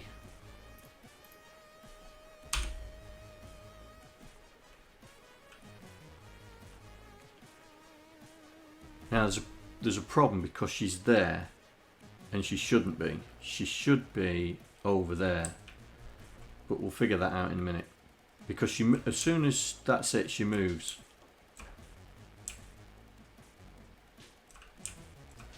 Right, so we need to add X and add some more Y. So it was 30 before, we'll do 15 and we'll make it 75.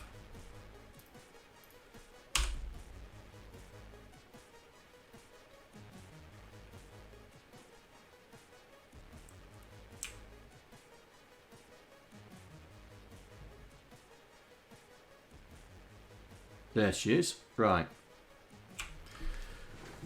So we've got a problem that she's appearing. She's appearing on the low.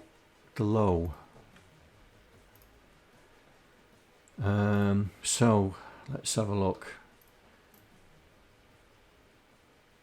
Set in the Y.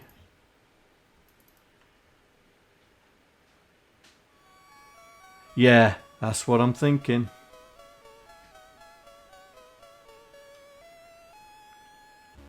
Because we need to like the scroller.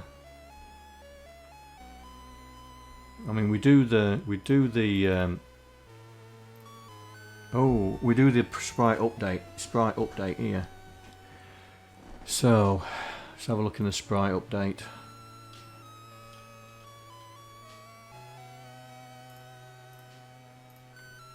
See, apply X.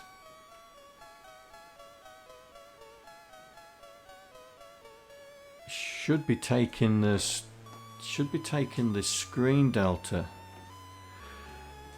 as the point. Let's have a look at the apply X.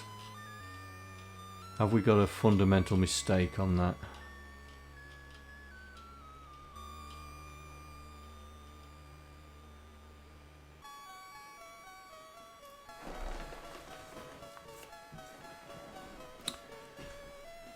We load low, store it in there, load high.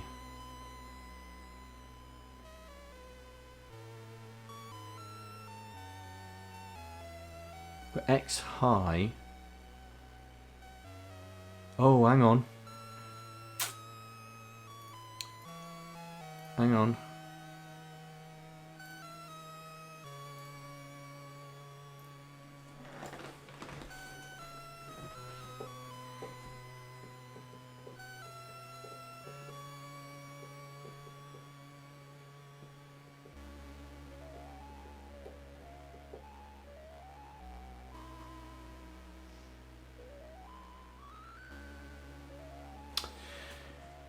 Yeah.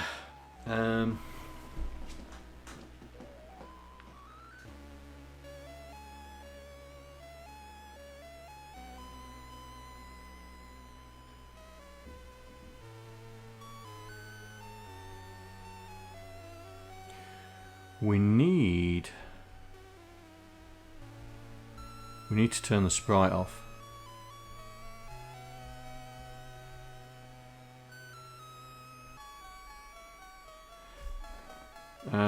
Right. we need to turn the sprite off, because if it goes off the screen it shouldn't be seeable. So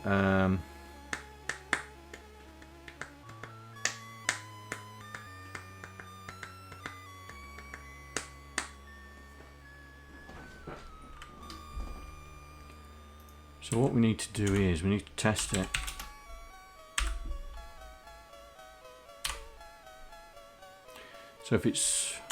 So if it's greater than 2,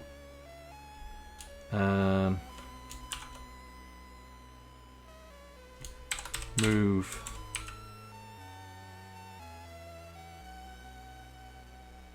sprite out of way.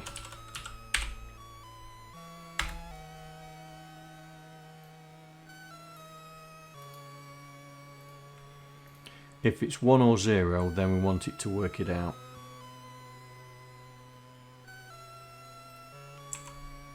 So we're going to put move sprite out of way. So so we want to do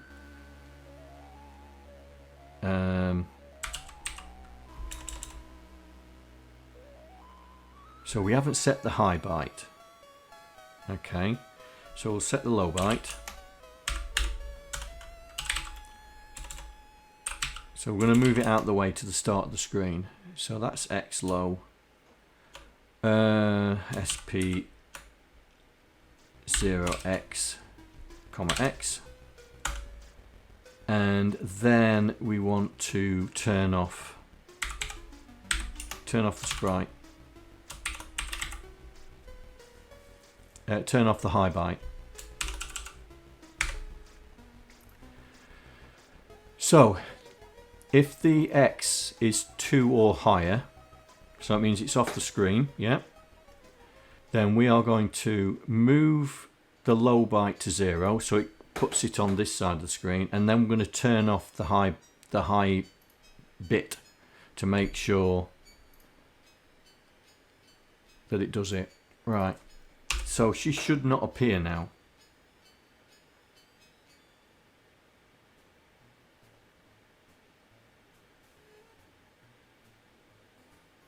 There we go. Problem is, Quasi's not appeared as well.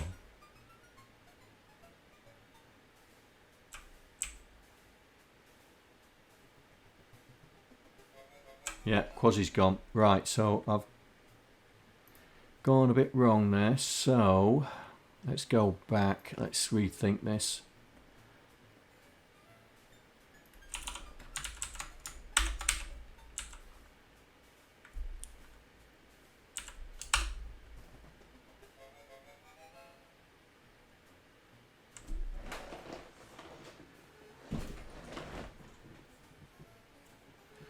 Load X high minus the thing. If it's equal to 0, turn it off. If it's equal to 2, so that means it's still too many. Right, let's try that.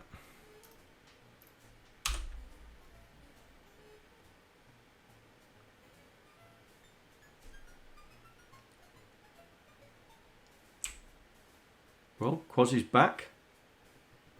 Come on, Jill. Oh, get in there. Get in there. And she goes away.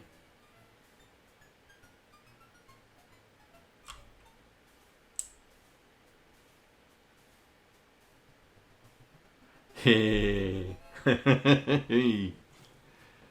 Right, so now it means that any sprites that are on the screen now will get affected by the scroll. Right, will get affected by the scroll. So if we've got men walking and stuff like that, or things bouncing up and down, or fireballs going across the screen, like Stacy's made off some fireballs for us, because when it's scrolling it will affect the position of where the sprite is in relation to the screen viewport on the stage. Cool, it's all technical stuff, but I did talk about it in one of my videos. Hang on, which one was it? So if you really want to know what I'm talking about,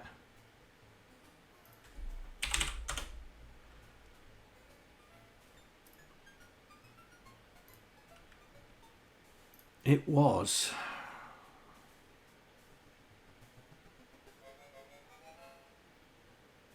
make it more like sprite playing, game template.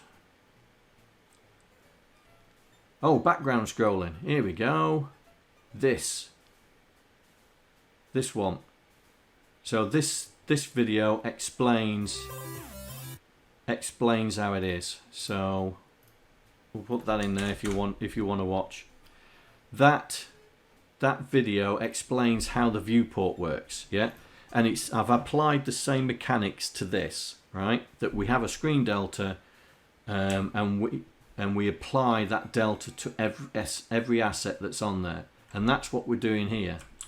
So we've got a little bit of screen tearing across the top, but that's we've still got lots and lots of optimization to do yet. But it's doing it. I'm really pleased it's working. So, you know, we could create another, we could put another Jill somewhere, and oh, this is coming together. This is coming together.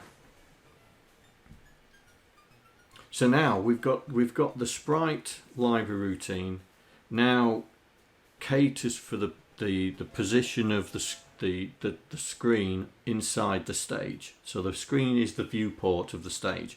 So now the sprite library takes in consideration that viewport position within the stage space, and the sprites are now have got coordinates based on the stage, not the screen. So we can set, as we've done with Jill, we can set her sprite way to the right, and the sprite library won't bring her into existence until she enters the field of view. So eventually, I can't do it. I can't go any. When we get bigger screens, if Jill was on this side here,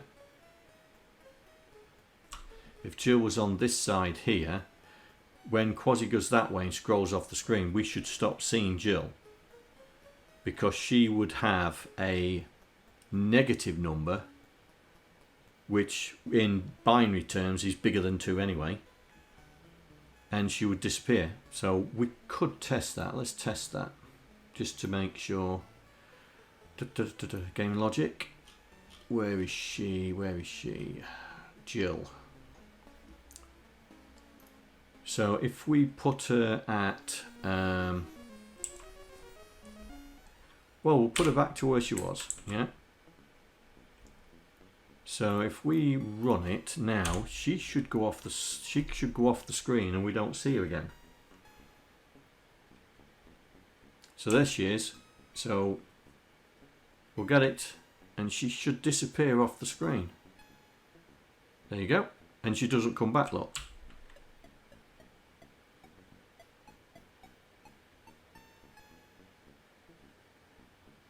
Oh, I'm liking this a lot. Right, so we'll put that initialization code back to 2. So we've now got a mechanism to affect any sprite that's on the screen. So we have 8 sprites at the moment. So what needs to happen now is we need to do it to the multiplexer.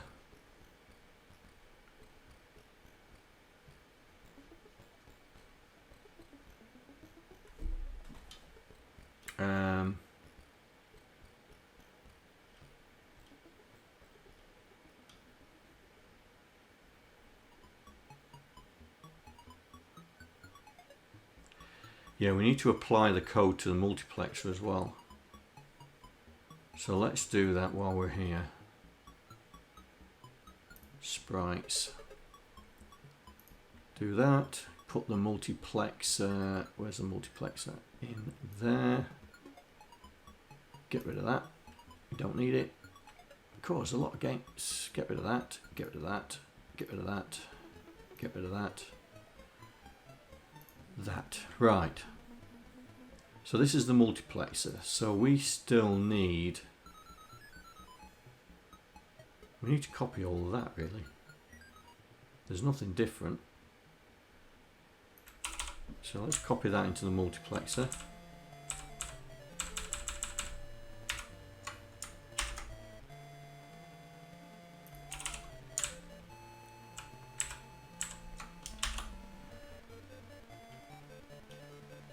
Yeah. What else did we change? We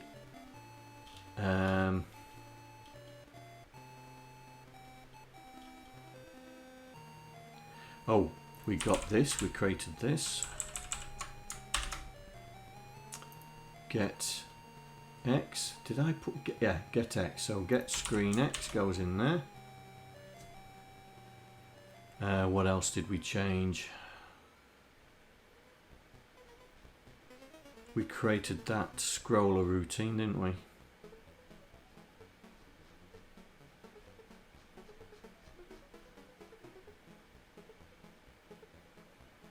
This.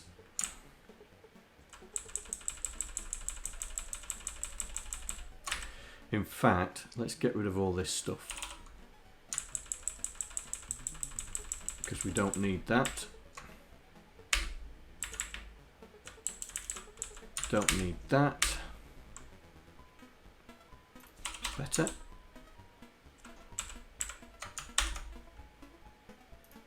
Scroll down.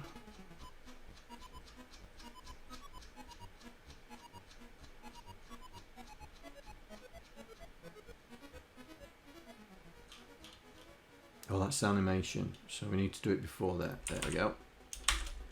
Insert there.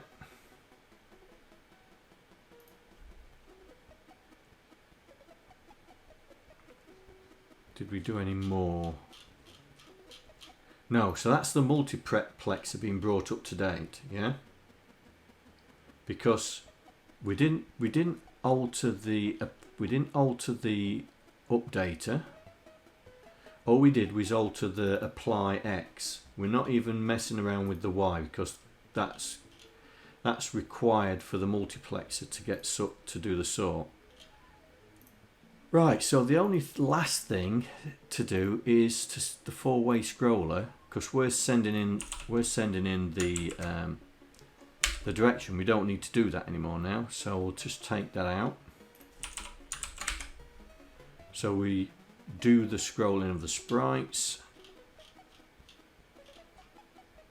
So that should be it. So F6.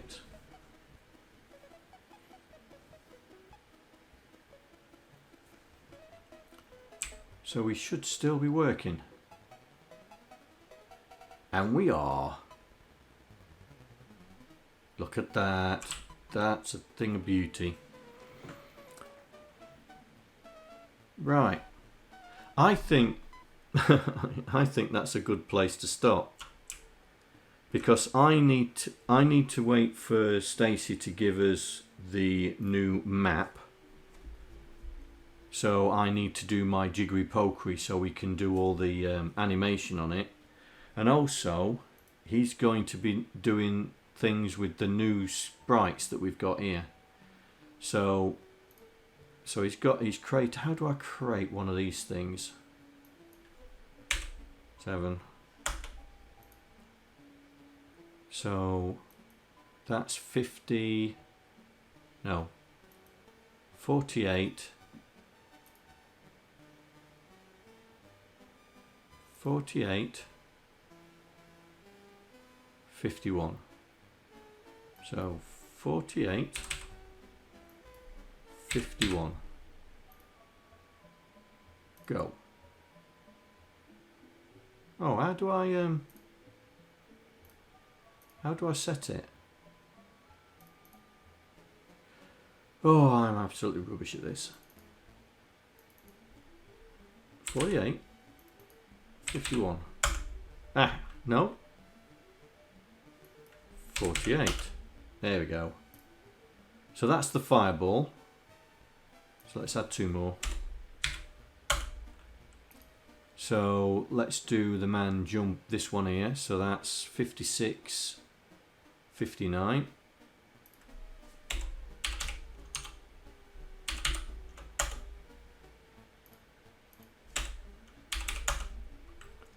So that's that dude, and then the other one is this one. So that's 64 to 67.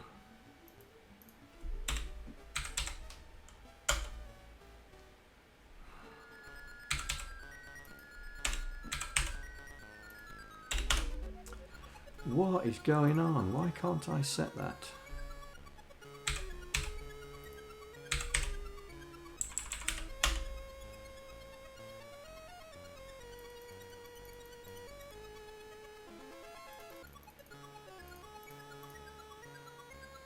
Have I lost a sprite? I have.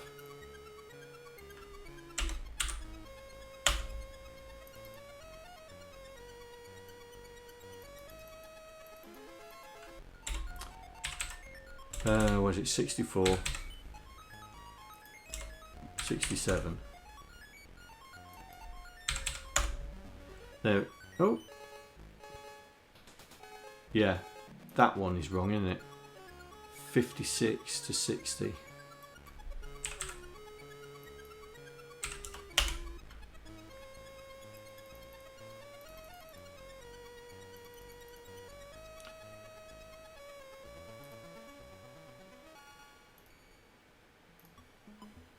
There we go. 56, 7, 8, 9.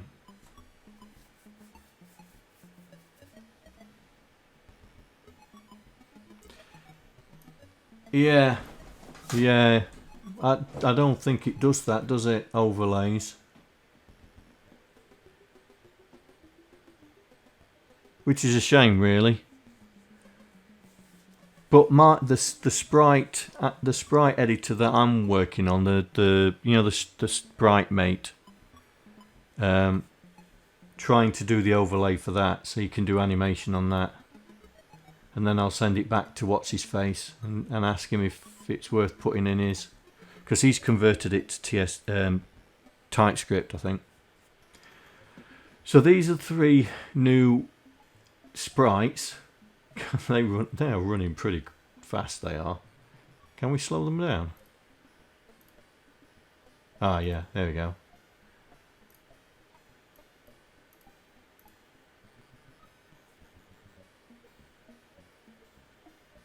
$64, $65, $67, $68. That needs to go up 1. Oh no. $64, $65, $67, $68. Oh no, 64, 65, 66, 67. Yeah, that's right. So let's just... So that's the fireball. So this is what's Mr. Stacy's contribution to the game, and I'm loving what he's doing at the moment. But in terms of the level, we are going to be 96 wide by 10, and we're going to have many screens. So hopefully we're going to have a few. But I'm just waiting to see what Stacy comes back with, and we'll take it from there. So we've got bells with ropes on it. We have got spires that are going to retract like this and stick out. So these are the killing spires. So we're going to have to animate the spires. Yeah. We're going to have to make, in terms of animation, we're going to have to have different states, I think.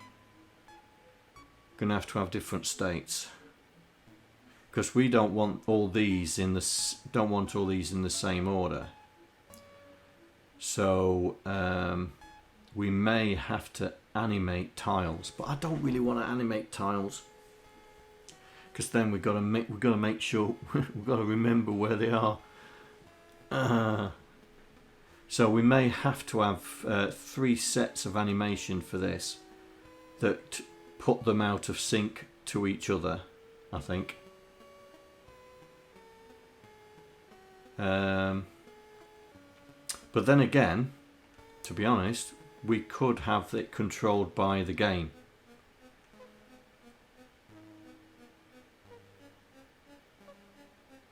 Yeah, that's what I meant. Maybe we could control them by the game, where the game knows where they are and we control them. So yeah, it's all good stuff. It's going to be for all you guys that are going to be coding this. I don't want to do all the coding.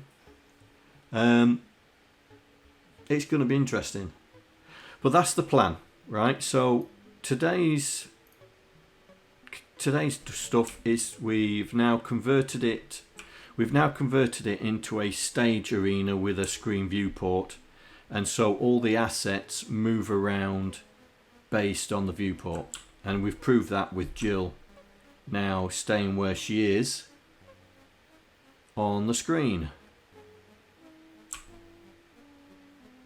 So I think that's a good place to start,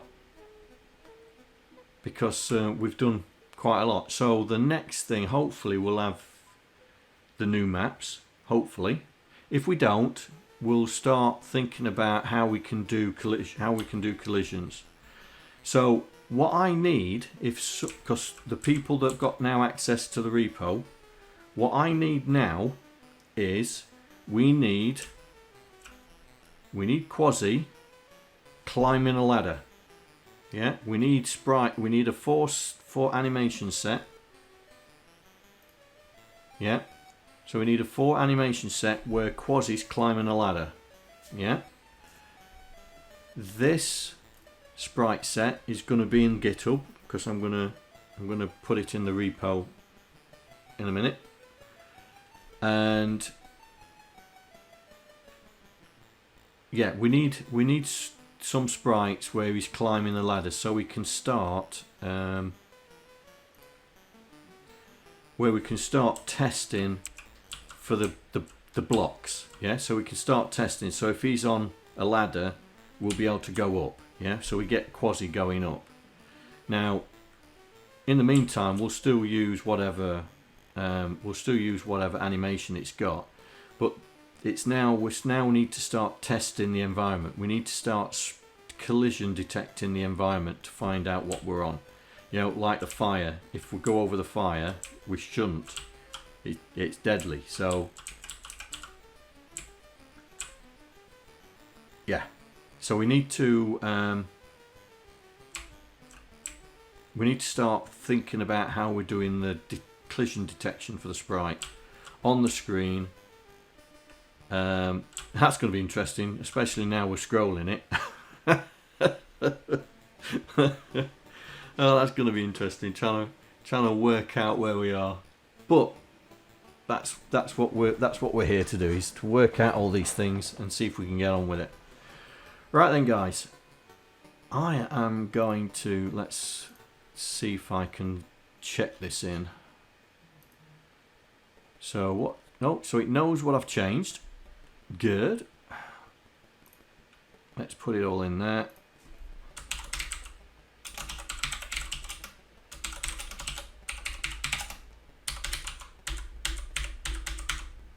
It is the 4th, isn't it? Yeah. There we go. So they've gone into the repo. So all the guys that have got the repo should be able to see them. And I will say thanks for joining me, and I will see you in the next stream. So thank you very much, guys, and I'll see you later. Take care. Bye. I'd like to thank all the patrons that are contributing to my channel. Without you guys, I wouldn't be able to do what I'm doing right now. Thank you very much.